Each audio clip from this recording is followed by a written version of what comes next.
Praise God, praise God.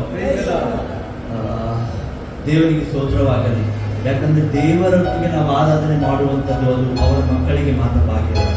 ಯಾಕಂದ್ರೆ ಎಲ್ಲರೂ ಸಂಗೀತವನ್ನು ಹಾಡುತ್ತಾರೆ, ಎಲ್ಲರೂ ವಾದ್ಯವನ್ನು ಊದುತ್ತಾರೆ, ಆದರೆ ನಾವು ದೇವರಿಗೋಸ್ಕರ ಮಾಡೋದಿಗೆ there is something special, there is something breakthrough. When we are doing something to God, He will do a miraculous things. ಯಾಕಂದ್ರೆ ಅವರೊಟ್ಟಿಗೆ ಸೈಪಾಠಗಳು ಯಾರು ಇಲ್ಲ.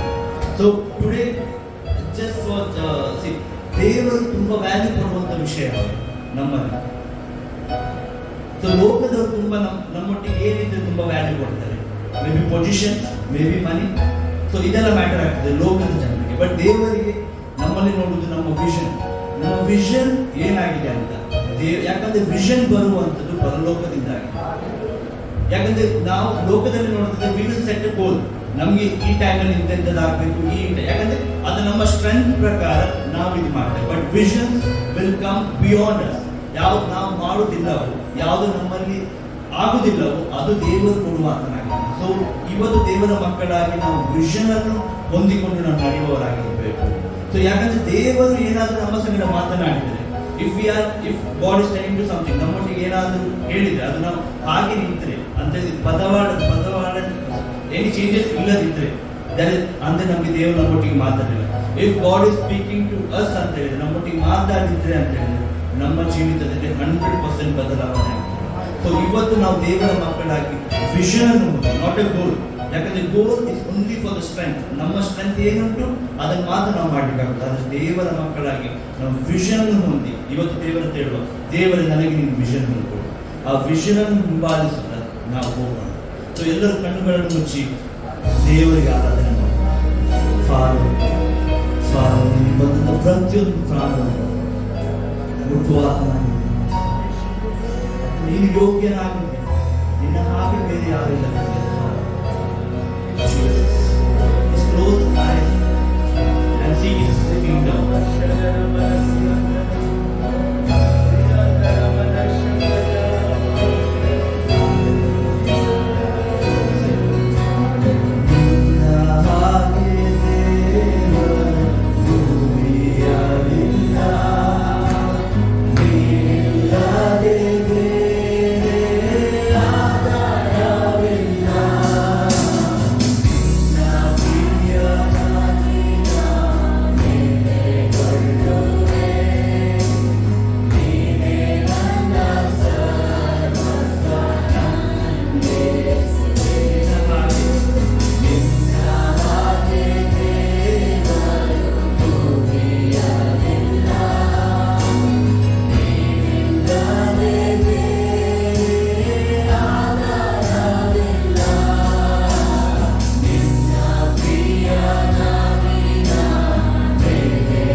ಯಾರಿಗೆ ಓಡಲು ದೇವರನ್ನು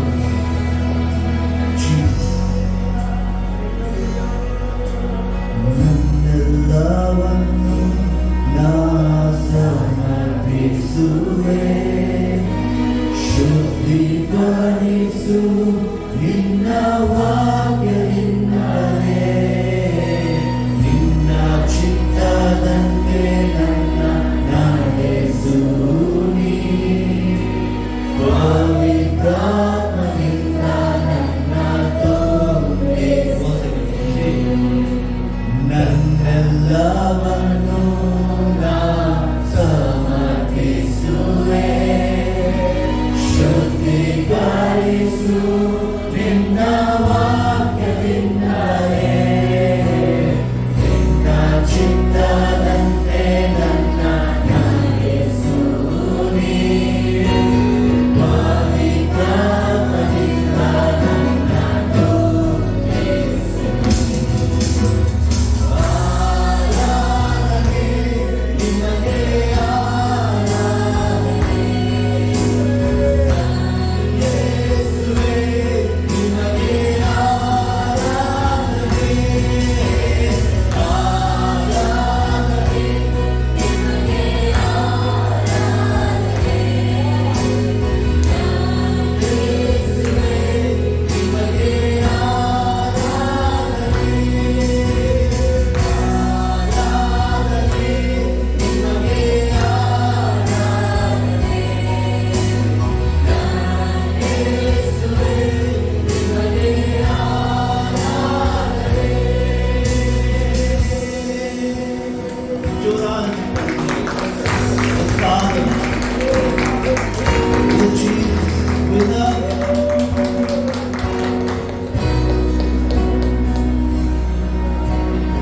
ಮಹಿಮೆಗೆ ಯೋಗ್ಯನಾದವನೇ, ಘನತೆಗೆ ವದನಾದವನೇ, ಮಹಿಮೆಗೆ ಯೋಗ್ಯನಾದವನೇ, ಘನತೆಗೆ ವದನಾದವನೇ, ಯಜ್ಞದ ಕುರಿಮರಿಯೇ, ಆತ ಯೇಸು,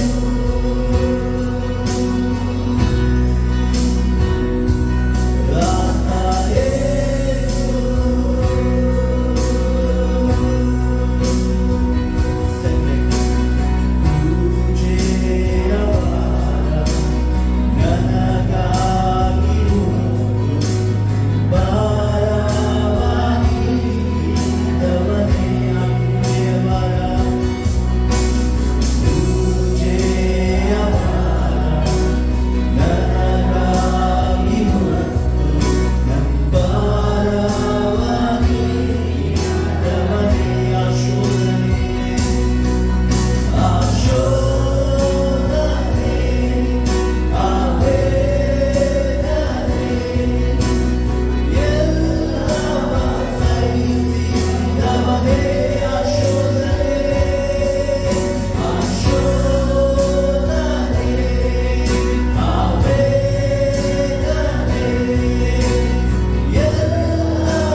ಎಸ್ ಫಾದರ್, ನಮ್ಮ ಜೀವಿತವಾಗಿರಬೇಕು. ಇಲ್ಲಿದ್ದಂಥ ಪ್ರತಿಯೊಂದು ಪ್ರಾಣವನ್ನು ಉಂಟು father. Give them a vision, Father. Give us a vision, Father Jesus. Our vision and Abraham, generation to generation. Abraham, yes, Father Jesus. Holy God, Deva, Prasannate, Nammaliye.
ಸ್ತೋತ್ರವಾಗಲಿ. ಒಬ್ಬನಿಗೆ ಮಹಿಮೆ ಆಗಲಿ. ಆಮೆನ್.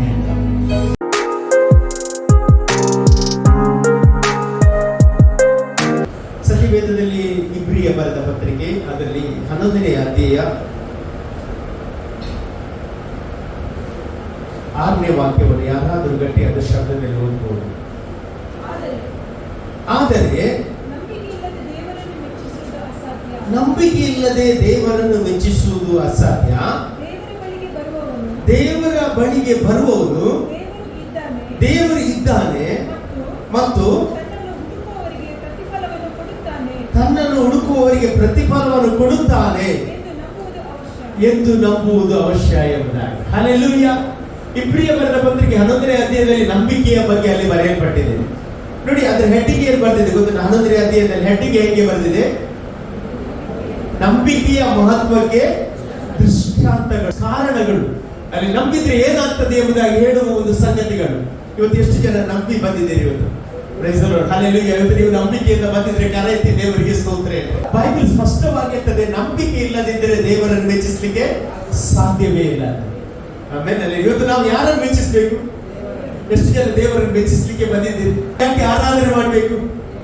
ದೇವರನ್ನು ಮೆಚ್ಚಿಸಲಿಕ್ಕೆ. ಇವತ್ತು ನಾವು ಆಲಯಕ್ಕೆ ಬಂದಿದ್ದೇವೆ. ಯಾಕೆ ಬಂದಿದ್ದೇವೆ? ದೇವರು ಇದ್ದಾನೆ ಎಂಬುದಾಗಿ ನಂಬಿಕೆಯಿಂದ ಬಂದಿದ್ದೇವೆ. ಹಲ್ಲೆಲೂಯಾ. ನಾವು ಇವತ್ತು ಸುಮ್ಮನೆ ಅಲ್ಲ ಬಂದದ್ದು. ಆಮೇಲೆ ಮಳೆ ಇದ್ರು ಸಹ, ಏನಿದ್ರು ಸಹ ನಮಗೆ ಒಂದು ವಿಷಯ ಗೊತ್ತುಂಟು, ದೇವರು ನಾನು ಆರಾಧನೆ ಮಾಡುವಾಗ ನಮ್ಮ ಮಧ್ಯೆ ಇಳಿದು ಬರುತ್ತಾನೆ ಎಂಬುದಾಗಿ.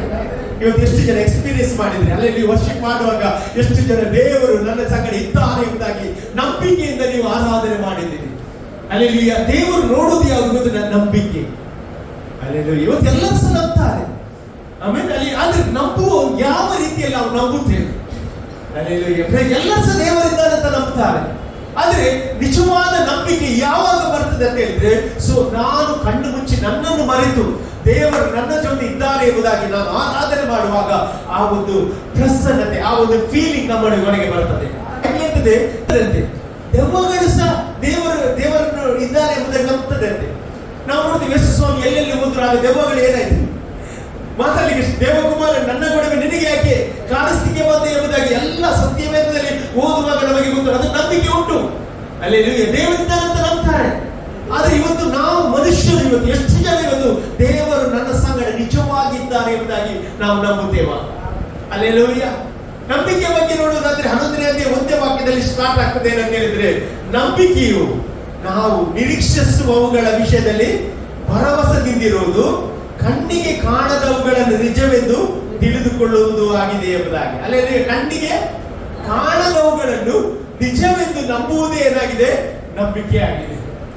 ಅಲ್ಲ, ಇವತ್ತು ಆರಾಧನೆ ಮಾಡಿದೆವು. ಆರಾಧನೆ ಮಾಡುವ ದೇವರು ನಮ್ಮ ಕಣ್ಣಿಗೆ ಕಾಣಲಿಲ್ಲ. ಅಲ್ಲಿ ಆದ್ರೆ ಎಷ್ಟು ಜನ ಇವತ್ತು ಅನುಭವಿಸಿದ್ರು, ದೇವರು ನನ್ನ ಸಂಗಡ ಇದ್ದ ಎಂಬುದಾಗಿ. ಅಲ್ಲಿ ದೇವರು ನನ್ನನ್ನು ಸ್ಪರ್ಶಿಸಿದೆ ಎಂಬುದಾಗಿ ಎಷ್ಟು ಜನ ಅನುಭವ ಆಯಿತು. ಆಮೇಲೆ ನಾನು ಹೇಳ್ತೇನೆ, ನೀವು ಕಣ್ಣು ತೆರೆದು ಆರಾಧನೆ ಮಾಡುವಾಗ ನಮಗೆ ದೇವರ ಒಂದು ಸಾನ್ನಿಧ್ಯವನ್ನು ಕಾಣಲಿಕ್ಕೆ ಸಾಧ್ಯವಿಲ್ಲ. ಈ ಕಣ್ಣು ಮುಚ್ಚುವಾಗ, ಅಂದ್ರೆ ಬಾಯಿಯ ಕಣ್ಣು ಮುಚ್ಚುವಾಗ ಅಂತರಂಗದ ಕಣ್ಣು ಓಪನ್ ಆಗಬೇಕು. ಎಷ್ಟು ಜನ ಅದನ್ನ ಎಕ್ಸ್ಪೀರಿಯನ್ಸ್ ಮಾಡ್ಬೇಕು? Hallelujah, praise the Lord. ಅಂತರಂಗದ ಆ ಒಂದು ಕಣ್ಣು ಓಪನ್ ಆದಾಗ ಆ ದೇವರನ್ನು ನಾವು ಕಾಣಲಿಕ್ಕೆ ಸಾಧ್ಯವಾಗ್ತದೆ. Hallelujah, praise the Lord. ಇಲ್ಲಿ ಬೈಬಲ್ ಹೇಳ್ತದೆ ಏನಂತ ಹೇಳಿದೆ? ನಿರೀಕ್ಷಿಸುವವುಗಳ ವಿಷಯವಾಗಿ ಭರವಸೆದಿಂದಿರುವುದು ಎಂಬುದಾಗಿ. ಅಂದ್ರೆ ಅದರ ಅರ್ಥ, ಮುಂದೆ ಒಂದು ದಿನ ನನ್ನ ಜೀವಿತದಲ್ಲಿ ಒಂದು ದೊಡ್ಡ ಕಾರ್ಯ ದೇವರು ಮಾಡುತ್ತಾನೆ. ಎಷ್ಟು ಜನ ನಂಬ್ತೀರಿ ಇವತ್ತು ದೇವರು ನಿಮ್ಮ ಜೀವಿತದಲ್ಲಿ ಕಾರ್ಯ ಮಾಡ್ತಾನೆ ಅಂತ ಎಷ್ಟು ಜನ ನಿರೀಕ್ಷಿಸಿ ಬಂದಿದ್ದೀರಿ? ಹಲ್ಲೆಲೂಯಾ. ಈ ಒಂದು ನಿರೀಕ್ಷೆ ವ್ಯರ್ಥವೇ ಆಗುವುದಿಲ್ಲ. ಅಲ್ಲಿ ಸತ್ಯವಿದೆ, ಒಂದು ಕಾಲ ಉಂಟು ನಿನ್ನ ನಿರೀಕ್ಷೆ ನಿರರ್ಥಕವಾಗುವುದೇ ಇಲ್ಲ. ಹಾಗಾದ್ರೆ ನಮಗೊಂದು ನಿರೀಕ್ಷೆ ಉಂಟು. ಯಾರಲ್ಲಿ ನಿರೀಕ್ಷೆ? ನಮ್ಮ ದೇವರಲ್ಲಿ. ಯಾರಲ್ಲಿ ನಂಬಿಕೆ? ನಮ್ಮ ದೇವರಲ್ಲಿ. ಹಲ್ಲೆಲೂಯಾ. ನನ್ನ ದೇವರು ನಂಬಿಕಸ್ಥನಾದ ದೇವರಾಗಿದ್ದಾನೆ. ನನ್ನ ದೇವರು ನಂಬಿಕೆಯನ್ನು ನೋಡುತ್ತಾ ಇದ್ದಾನೆ. ಬೇರೆ ಯಾವುದು ನೋಡುವುದಿಲ್ಲ, ಹೊರಗಿನ ತೋರಿಕೆ ನೋಡುವುದಿಲ್ಲ. ಪ್ರಿಯರೇ, ಇವತ್ತು ನಾವು ನೋಡ್ತೀವಿ, ಇಲ್ಲಿ ವರ್ಷಿಪ್ ಮಾಡ್ತೇವೆ ನಾವು. ಅಲ್ಲಿ ವರ್ಷಿಪ್ ಮಾಡುವಾಗ ಇನ್ಸ್ಟ್ರೂಮೆಂಟ್ ಉಂಟು, ಕೀಬೋರ್ಡ್ ಉಂಟು, ಎಲ್ಲ ಉಂಟು. ಆದ್ರೆ ಎಷ್ಟು ಜನ ನನ್ನ ಸಂಗಡ ದೇವರಿದ್ದಾನೆ ಎಂಬುದಾಗಿ ವರ್ಷಿಪ್ ಮಾಡ್ತಾ ಇದ್ದಾರೆ? ಅಲ್ಲಿ ನನ್ನ ಸಂಗಡ ದೇವರು ಮಾತನಾಡ್ತಾನೆ ಎಂಬುದಾಗಿ ಎಷ್ಟು ಜನ ಆಸಕ್ತಿಯಿಂದ ದೇವರನ್ನು ಕಾಣ್ತಾ ಇದ್ದೀರಿ? ನಾನು ಹೇಳ್ತೇನೆ, ದೇವರನ್ನು ನಂಬುವವರಿಗೆ ದೇವರು ಪ್ರತಿಫಲವನ್ನು ಕೊಟ್ಟೇ ಕೊಡ್ತಾನೆ. ಅಲ್ಲಿ ಎಷ್ಟು ಜನ ನಂಬ್ತೀರಿ? ಅಲ್ಲಿ ಬೈಬಲ್ ಹೇಳ್ತದೆ, ತನ್ನನ್ನು ನಂಬುವವರಿಗೆ ಏನ್ ಕೊಡ್ತಾನೆ? ದೇವರು ಪ್ರತಿಫಲವನ್ನು ಕೊಟ್ಟೇ ಕೊಡ್ತಾನೆ. ಮಾಡಬಹುದು. ಅಲ್ಲೆಲೂಯ. ನಾನು ದೇವರಿದ್ದಾನೆ ಇಲ್ಲ ಗೊತ್ತಿಲ್ಲ, ನಾನು ಮಾತ್ರ ಆರಾಧನೆ ಮಾಡ್ತೇನೆ. ಅಲ್ಲೆಲೂಯ. ಇನ್ನೊಬ್ಬರು ದೇವರಿದ್ದಾನೆ, ದೇವರನ್ನ ನೋಡ್ತಾರೆ ಎಂಬುದಕ್ಕೆ ಆರಾಧನೆ ಮಾಡ್ತಾ ಇದ್ದಾರೆ. ಸಭೆಗೆ ಬರುವಾಗ ಸಾಗೆ ಅಲ್ಲಿಯ ದೇವರನ್ನು ನಾನು ಇವತ್ತು ಮೆಚ್ಚಿಸಬೇಕು ಎಂಬುದಾಗಿ ಬರ್ತಾರೆ. ಅಲ್ಲಿ ಇನ್ನು ಕೆಲವರು ಪಾಸ್ಟರ್ ಮೆಚ್ಚಿಸಲಿಕ್ಕೆ ಬರ್ತಾರೆ. ಆದ್ರೆ ಪಾಸ್ಟರ್ ಮೆಚ್ಚಿಸಿದ್ರೆ ಏನಾಗುವುದಿಲ್ಲ, ದೇವರನ್ನು ಮೆಚ್ಚಿಸುವುದಾದ್ರೆ ನಿನ್ನ ಜೀವಿತದಲ್ಲಿ ದೊಡ್ಡ ಕಾರ್ಯ ದೇವರು ಮಾಡ್ತಾನೆ. ಆಮೇಲೆ ಇವತ್ತು ನಾವು ಮೆಚ್ಚಿಸಬೇಕಾದದ್ದು ದೇವರನ್ನು. ಅಲ್ಲೆಲ್ಲೂಯ. ಬೈಬಲ್ ಸ್ಪಷ್ಟವಾಗಿ ಹೇಳ್ತದೆ ಏನಂತ ಹೇಳಿದ್ರೆ, ಅಲ್ಲಿ ನಿರೀಕ್ಷಿಸುವವುಗಳ ವಿಷಯವಾಗಿ ಭರವಸೆದಿಂದಿರುವುದು ಕಣ್ಣಿಗೆ ಕಾಣದವುಗಳನ್ನು ನಿಜವೆಂದು ತಿಳಿದುಕೊಳ್ಳುವುದು ಆಗಿದೆ ಎಂಬುದಾಗಿ. ಅಲ್ಲೆಲ್ಲೂಯ. ಹಾಗಿದ್ರೆ ಕಣ್ಣಿಗೆ ಕಾಣದ ದೇವರು ನಮ್ಮ ಮಧ್ಯೆ ಪ್ರತ್ಯಕ್ಷನಾಗ್ತಾನೆ. ಅಲ್ಲೆಲ್ಲೂಯ. ದೇವರು ಅಂದ್ರೆ ಏನು ಗೊತ್ತಿಲ್ಲ. ಅಲ್ಲಿ ದೇವರಂತ ಹೇಳಿದ್ರೆ ದೇಹವಿಲ್ಲದವನು. ಅಲ್ಲೆಲ್ಲೂಯ. ವಾ ಅಂತ ಹೇಳಿದ್ರೆ ವರ್ಷವಿಲ್ಲದವನು, ಅವನಿಗೆ ವರ್ಷವೇ ಇಲ್ಲ. ಆಮೇಲೆ ಅಲ್ಲಿ ಅವನಿಗೆ ಮರಣವೇ ಇಲ್ಲ. ಆಮೇಲೆ ಅಲ್ಲೆಲ್ಲೂಯ. ರೂ ಅಂತ ಹೇಳಿದ್ರೆ ಏನಂತ ರೂಪವಿಲ್ಲದವ. ಅಲ್ಲಿ ದೇವರ ಪ್ರೆಸೆನ್ಸ್ ನಮ್ಮ ಹತ್ರ ಕಾರ್ಯ ಮಾಡುವಂತದ್ದಾಗಿದೆ. ಅಲ್ಲೆಲ್ಲೂಯ. ಮೋಶೆ ಹೇಳ್ತಾನೆ, ದೇವರೇ ನಿನ್ನನ್ನು ನಾನು ನೋಡ್ಬೇಕು. ಆಗ ದೇವರೇಂದಲೇ ನನ್ನನ್ನು ಯಾರು ಸಹ ಕಣ್ಣಿನಿಂದ ನೋಡ್ಲಿಕ್ಕೆ ಸಾಧ್ಯವೇ ಇಲ್ಲ. ಯಾಕಂದ್ರೆ ಅಂತ ದೊಡ್ಡ ದೇವರು ಅವನಾಗಿದ್ದಾನೆ. ಆಮೇಲೆ ಅಲ್ಲಿ ಆತನ ಪ್ರಕಾಶ ಅಂತ ಒಂದು ದೊಡ್ಡ ಪ್ರಕಾಶ ಮಹಿಮೆಯುಳ್ಳ ದೇವರಾಗಿದ್ದಾನೆ. ನೀವು 12 ಗಂಟೆ ಮಧ್ಯಾಹ್ನ ಹೊತ್ತಿಗೆ ಸೂರ್ಯನ ನೋಡ್ಲಿಕ್ಕೆ ಸಾಧ್ಯವಾ? ಯಾರಿಗಾದ್ರು ನೋಡಿದ್ರೆ ಏನಾಗ್ತದೆ? ಮಧ್ಯಾಹ್ನದ 12 ಗಂಟೆ ಯಾರು ನೋಡಿದ್ರೆ ಕಣ್ಣೇನಾಗ್ತದೆ, ಹೋಗ್ತದೆ. ಅಂತ ಒಂದು ಸೃಷ್ಟಿ ಮಾಡಿದ ಯಾರದು? ಸೂರ್ಯನನ್ನು ಸೃಷ್ಟಿ ಮಾಡಿದ ದೇವರು. ಆ ಸೂರ್ಯಕ್ಕೆ ಅಷ್ಟು ಪ್ರಕಾಶವಿರಬೇಕಾದ್ರೆ ನನ್ನ ದೇವರಿಗೆ ಎಷ್ಟೊಂದು ದೊಡ್ಡ ಪ್ರಕಾಶವಾಗಿದೆ. ಅಲ್ಲಿ ಆದ್ರೆ ಮಗನ ಮೂಲಕ ನಾವು ನೋಡಬಹುದು, ಯೇಸುವಿನ ಮೂಲಕ ನೋಡಬಹುದು. ಯೇಸು ಈ ಭೂಮಿಯಲ್ಲಿ ಬರುವಾಗ ಎಲ್ಲರೂ ಅವನನ್ನು ಕಂಡರು. ಅಲ್ಲಿ ಇವತ್ತು ಸಹ ಆತನನ್ನು ದರ್ಶನದ ಮೂಲಕ, ಕನಸುಗಳ ಮೂಲಕ ನಾವು ಕಾಣಬಹುದು. ಆಮೇಲೆ ಅಲ್ಲಿ ಬೈಬಲ್ ಮೋಶೆ ಮುಂದೆ ದೇವರು ಹೋಗುವಾಗ ದೇವರು ಮೋಶೆಯನ್ನು ಯಾವುದರಲ್ಲಿ ಮರೆ ಮಾಡಿದಂತೆ? ಬಂಡೆಯ ಮರೆಯಲ್ಲಿ. ಬಂಡೆ ಯಾರದು? ಕ್ರಿಸ್ತನ ಮರೆಯಲ್ಲಿ. ಹಾಗೆ ಕ್ರಿಸ್ತನ ಮೂಲಕ ದೇವರನ್ನು ನೋಡಬಹುದು. ಎಷ್ಟು ಜನ ಹೇಳಿದ್ರೆ ಕ್ರಿಸ್ತನ ಮೂಲಕ ಮಾತ್ರ ದೇವರನ್ನು ನೋಡಬಹುದು. ಅದಕ್ಕೆ ಇವತ್ತು ನಾವು ಕ್ರಿಸ್ತನನ್ನು ಆರಾಧನೆ ಮಾಡ್ತಾ ಇದ್ದೇವೆ. ಅಲ್ಲಿ ಯೇಸು ಸ್ವಾಮಿ ಅಂತ ನನ್ನ ಹೊರತು ಯಾರು ಸಹ ಪರಲೋಕಕ್ಕೆ ಬರಲಿಕ್ಕೆ ಸಾಧ್ಯವೇ ಇಲ್ಲ. ಹಾಗಾಗಿ ಇವತ್ತು ನಾವು ಯೇಸು ಕ್ರಿಸ್ತನನ್ನು ಸೆಂಟರ್ ಪೋರ್ಷನ್ ಆಗಿ ನಾವು ಮಾಡ್ತಾ ಇದ್ದೇವೆ. ಆಮೇಲೆ ಅಲ್ಲೆಲ್ಲೂಯ. ಹಾಗಾದ್ರೆ ಒಂದು ಸತ್ಯ ಹೇಳಿಕ್ಕೆ ಇಷ್ಟಪಡ್ತೇನೆ, ನಂಬಿಕೆ ಅದು ಬಹಳ ಇಂಪಾರ್ಟೆಂಟ್. ನಂಬಿಕೆ ಬಿಟ್ಟು ಬೇರೆ ಆಯುಧಗಳು ನಮಗೆ ಇಲ್ಲ. ಅಲ್ಲೆಲ್ಲ ಇವತ್ತು ಒಂದು ಕೆಡುಕನನ್ನು ಜಯಿಸಬೇಕಾದ್ರೆ ಏನ್ ಬೇಕು? ನಂಬಿಕೆ ಬೇಕು. ಅಲ್ಲೆಲ್ಲೂಯ. ರೋಗವನ್ನು ಜಯಿಸಬೇಕಾದ್ರೆ ಏನ್ ಬೇಕು? ನಂಬಿಕೆ ಬೇಕು. ಎಫೆಸ 6ನೇ ಅಧ್ಯಾಯ 16ನೇ ವಾಕ್ಯವನ್ನು ಓದುವುದಾದ್ರೆ ನಿಮಗೆ ಗೊತ್ತಾಗ್ತದೆ. ಎಫೆಸ ಬರೆದ ಪತ್ರಿಕೆ 6ನೇ ಅಧ್ಯಾಯ 16ನೇ ವಾಕ್ಯ. ಅಲ್ಲಿ ಬೈಬಲ್ ಹೇಳ್ತದೆ, ನಂಬಿಕೆ ಎಂಬ ಗುರಾಣಿಯನ್ನು ಹಿಡಿದುಕೊಳ್ಳಿರಿ. ಹಾಗಾದ್ರೆ ಯಾವುದನ್ನು ಹಿಡ್ಕೊಳ್ಬೇಕಂತೆ? ನಂಬಿಕೆ. ಅಲ್ಲಿ ನಂಬಿಕೆ. ಗುರಾಣಿ ಅಂದ್ರೆ ಏನು ಗೊತ್ತಿಲ್ಲ? ಗುರಾಣಿ ಅಂತ ಹೇಳಿದ್ರೆ ನಿಮ್ಗೆ ಅಟ್ಯಾಕ್ ಆಗುವಾಗ ಏನ್ ಮಾಡಿ ತಪ್ಪಿಸಿಕೊಳ್ಳುವ ಒಂದು ಆಯುಧ ಗುರಾಣಿ. ಹೌದಲ್ಲ? ಯಾವಾಗ ನಾವು ಯುದ್ಧ ಮಾಡುವಾಗ ಮೊದಲು ರಾಜ ಯುದ್ಧ ಮಾಡುವ ಒಂದು ಕೈಯಲ್ಲಿ ಅವರ ಹತ್ರ ಏನಿತ್ತು? ಕತ್ತಿ. ಇನ್ನೊಂದು ಕೈಯಲ್ಲಿ ಏನಿತ್ತು? ಗುರಾಣಿ. ಯಾಕೆ? ಅದು ತಡೆಯಲಿಕ್ಕೆ, ಪೆಟ್ಟು ಬೀಳದಾಗೆ ತಡೆಯುವ ಒಂದು ಆಯುಧ ಗುರಾಣಿ. ಹಾಗಾದ್ರೆ ಇವತ್ತು ನಿನಗೆ ರೋಗ ಬರದ ಹಾಗೆ, ಆಮೇಲೆ ಶತ್ರುವಿನ ವಿರುದ್ಧ ಮಾಡದ ಹಾಗೆ ನೀನು ಹಿಡ್ಕೊಳ್ಬೇಕಾದ ಆಯುಧ ಯಾವುದಾಗಿದೆ? ನಂಬಿಕೆ. ನಂಬಿಕೆ ಎಂಬ ಗುರಾಣಿಯನ್ನು ಹಿಡಿದುಕೊಳ್ಳಿರಿ. ಅದರಿಂದ ನೀವು ಕೆಡುಕನ ಅಗ್ನಿ ಬಾಣವನ್ನೆಲ್ಲ ಆರಿಸುವುದಕ್ಕೆ ಏನಾಗ್ತೀರಿ? ಶಕ್ತರಾಗ್ತೀರಿ. ಆರಿಸಂತ ಹೇಳಿದ್ರೆ ಅವರೆಲ್ಲ ಬಾಣಗಳನ್ನು ನೀವು ನಾಶ ಮಾಡಲಿಕ್ಕೆ ಶಕ್ತರಾಗಿದ್ದೀರಿ. ಎಷ್ಟು ಜನ ಇವತ್ತು ನಂಬ್ತೀರಿ? ಅಲ್ಲೇ ಹಾಗಾದ್ರೆ ಇವತ್ತು ನಂಬಿಕೆ ಎಂಬುದು ಬಹಳ ಇಂಪಾರ್ಟೆಂಟ್. ನಿನ್ನ ರೋಗದಿಂದ ಹೊರಗೆ ಬರಬೇಕಾದ್ರೆ ನಿನಗೆ ಏನು ಬೇಕು? ನಂಬಿಕೆ ಬೇಕು. ನಿನ್ನ ಸಾಲದಿಂದ ಹೊರಗೆ ಬರಬೇಕಾದ್ರೆ ನಂಬಿಕೆ ಬೇಕು. ಅಲ್ಲಿ ದೇವರು ನೋಡುವುದು ಬೇರೆ ಯಾವುದನ್ನು ನೋಡುದಿಲ್ಲ. ಏನ್ ನೋಡ್ತಾರೆ? ಜಸ್ಟ್ ನಂಬಿಕೆ ಮಾತ್ರ. ಅಲ್ಲಿ ಇವತ್ತು ನನ್ನ ನಂಬಿಕೆ ಯಾವ ಲೆವೆಲ್ ಅಲ್ಲಿ ಇದೆ ನಮ್ಮನ್ನು ನಾವು ಪರೀಕ್ಷೆ ಮಾಡುವ ಪ್ರಿಯರೇ. ಅಲ್ಲಿ ನಮ್ಮ ದೇವರು ನಂಬಿಕೆಯನ್ನು ನೋಡ್ತಾನೆ. ಯೇಸು ಸ್ವಾಮಿ ನೋಡುವಾಗ ಎಲ್ಲರ ವಿಷಯದಲ್ಲಿ ಹೇಳುವುದಾದ್ರೆ ಫಸ್ಟ್ ಕೇಳ್ತಾರೆ, ನಿನಗೆ ನಂಬಿಕೆ ಉಂಟಾ? ನಾನು ಗುಣಪಡಿಸುತ್ತೇನೆ ಎಂಬುದಾಗಿ ನಂಬಿಕೆ ಉಂಟಾ? ಆಮೇಲೆ ಅಲ್ಲೆಲ್ಲೂಯ್ಯ. Price the lord. ಸತ್ಯವೇದದಲ್ಲಿ ನಾವು ನೋಡುತ್ತೇವೆ, ಯೇಸು ಸ್ವಾಮಿ ಒಮ್ಮೆ ನಡೆದುಕೊಂಡು ಬರುವಾಗ ಅಂಜೂರದ ಮರ ಸಿಕ್ಕಿತು. ಅಲ್ಲಿ ಅಂಜೂರದ ಮರ ಸಿಕ್ಕುವಾಗ ಯೇಸು ಸ್ವಾಮಿಗೆ ಏನಾಯ್ತಂತೆ? ಹಸಿವೆ ಆಯ್ತಂತ ಬೈಬಲ್ ಹೇಳ್ತದೆ. ಯಾಕೆ ಹಸಿವೆ ಆಯ್ತು? ಯೇಸು ಸ್ವಾಮಿ ಯಾವ ಸ್ವರೂಪದಲ್ಲಿ ಬಂದದ್ದು? ಮನುಷ್ಯನ ಸ್ವರೂಪದಲ್ಲಿ. ಮನುಷ್ಯರಾದ್ರೆ ಏನಾಗ್ತದೆ? ಹಸಿವೆ ಬರ್ತದೆ. ಮನುಷ್ಯನಾದ್ರೆ ಏನ್ ಬರ್ತದೆ? ನಿದ್ರೆ ಬರ್ತದೆ. ಅಲ್ಲಿ ಯೇಸು ಸ್ವಾಮಿ ಸ್ವತಃ ಮನುಷ್ಯನಾಗಿ ಈ ಭೂಮಿಗೆ ಬಂದದ್ದು ಯಾಕಂತ ಹೇಳಿದ್ರೆ ನಮಗೆ ಪಾಪದಿಂದ, ಶಾಪದಿಂದ ಬಿಡುಗಡೆ ಮಾಡಿ ಪರಲೋಕದ ಆ ಒಂದು ಸ್ಥಳವನ್ನು ಸಿದ್ಧಪಡಿಸಿ ಆ ಸ್ಥಳಕ್ಕೆ ನಮ್ಮನ್ನು ಸೇರಿಸಿದಕ್ಕೋಸ್ಕರ ಯೇಸು ಸ್ವಾಮಿ ಈ ಭೂಮಿಗೆ ಬಂದಿದ್ದವನಾಗಿದ್ದಾನೆ. Hallelujah, praise the Lord. ಅಂಜೂರದ ಮರದಲ್ಲಿ ಹಣ್ಣು ಸಿಕ್ಕದಾಗ ಯೇಸು ಸ್ವಾಮಿ ಏನ್ ಮಾಡ್ತಾರೆ? ಅಂಜೂರದ ಮರಕ್ಕೆ ಏನ್ ಕೊಡ್ತಾರೆ? ಶಾಪ ಕೊಡ್ತಾರೆ. ಏನು ಶಾಪ ಕೊಡ್ತಾರೆ? ಇನ್ನು ಇದರಲ್ಲಿ ಹಣ್ಣು ಬರಬಾರದು ಎಂಬುದಾಗಿ ಏನ್ ಮಾಡ್ತಾರೆ? ಶಾಪ ಕೊಟ್ಟು ಮುಂದೆ ಹೋಗ್ತಾರೆ. ಮುಂದೆ ಹೋದ ನಂತರ ಅವರು ಸೇವೆ ಮುಗಿಸಿ ತಿರುಗಿ ಬರುವಾಗ ನೀವು ನೋಡಿ, ಅಲ್ಲಿ ಮಾರ್ಕನ ಬರೆದ ಸುವಾರ್ತೆ 11ನೇ ಅಧ್ಯಾಯ 20ನೇ ವಾಕ್ಯದಲ್ಲಿ ನಾವು ನೋಡುವುದಾದ್ರೆ, ಆ ಯೇಸು ಶಾಪ ಕೊಟ್ಟು ತಿರುಗಿ ಆ ಸ್ಥಳದಲ್ಲಿ ಬರುವಾಗ ಅಲ್ಲಿ ಶಿಷ್ಯರು ಏನು ಹೇಳಿದ್ರು ಗೊತ್ತುಂಟಾ? ನೋಡಿ, ಬೆಳಿಗ್ಗೆ ಅವರು ಬರುತ್ತಿರುವಾಗ ಆ ಅಂಜೂರದ ಮರವು ಏನಂತೆ ಬುಡದಿಂದಲೂ ಒಣಗಿ ಹೋಗಿರುವುದನ್ನು ಕಂಡರು. ಹಾಗಾದ್ರೆ ಒಂದು ಶಾಪ ಕೊಟ್ಟದ್ದು ಯಾವುದಕ್ಕೆ? ಯಾವುದಕ್ಕೆ? ಅಂಜೂರಕ್ಕೆ. ಎಂತ ಶಾಪ ಕೊಟ್ಟದ್ದು? ಇನ್ನು ಈ ಮರದಲ್ಲಿ ಏನ್ ಮಾಡಬಾರ್ದು? ಹಣ್ಣು ಬರಬಾರದು ಎಂಬುದಾಗಿ ಶಾಪ ಹಾಕಿದ. ಒಂದು ಕಮಾಂಡ್ ಕೊಟ್ಟದ್ದು. ಯಾರು ಕೊಟ್ಟದ್ದು? ಯೇಸು ಸ್ವಾಮಿ. ಹಲ್ಲೆಲೂಯಾ. ಈ ಮರದಲ್ಲಿ ಹಣ್ಣು ಬರಬಾರದು ಎಂಬುದಾಗಿ ಶಾಪ ಮಾಡುವಾಗ ಶಿಷ್ಯರೆಲ್ಲ ನೋಡ್ತಿದ್ರು, ಆದ್ರೆ ಏನ್ ಮಾಡಲಿಲ್ಲ, ಅವರು ನಂಬಲಿಲ್ಲ. ಅಲ್ಲಿ ಇವತ್ತು ಸಾಗಿ ನಾವು ಪ್ರಾರ್ಥನೆ ಮಾಡ್ತೇವೆ, ಪ್ರಾರ್ಥನೆ ಮಾಡಿದ್ರೆ ಹೇಳ್ತೇವೆ ದಾನ ಹತ್ತಿಜಿ ಅಂತ. ಏನಾಗ್ಲಿಲ್ಲ. ಅಲ್ಲಿ ನೀನು ನಂಬಿಕೆಯಿಂದ ನೀನು ಇರುವುದಾದ್ರೆ ನಿನಗೆ ಗೊತ್ತಿಲ್ಲದೆ ನಿನ್ನ ಶರೀರದಲ್ಲಿ ಒಂದು ಸೂಪರ್ ನ್ಯಾಚುರಲ್ ಕಾರ್ಯ ದೇವರು ಮಾಡ್ತಾನೆ. ಹಲ್ಲೆಲೂಯಾ. ಶಿಷ್ಯರು ಸಹ ಹಾಗೆ ಏನ್ ಹೇಳಿದ್ರು? ಆಮೇಲೆ ಗುರುವೇ, ನೀನು ಶಪಿಸಿದ ಆ ಅಂಜೂರದ ಮರ ಬುಡದಿಂದ ಏನಾಗಿದೆ? ಒಣಗಿ ಹೋಗಿದೆ ಎಂದು ಹೇಳಿದಕ್ಕೆ. ನೋಡಿ, ಎಂದು ಹೇಳಿದಕ್ಕೆ ಯೇಸುವಿಗೆ ಗೊತ್ತಿಲ್ಲವಾ? ಬುಡದಿಂದ ಒಳಗೆ ಯೇಸುವಿಗೆ ನಂಬಿಕೆಯಿಂದಲೇ ಹೇಳಿದವರು ಯೇಸು ಸ್ವಾಮಿ. ಇದರಲ್ಲಿ ಏನು ಮಾಡಬಾರ್ದು? ಹಣ್ಣು ಬರಬಾರದು.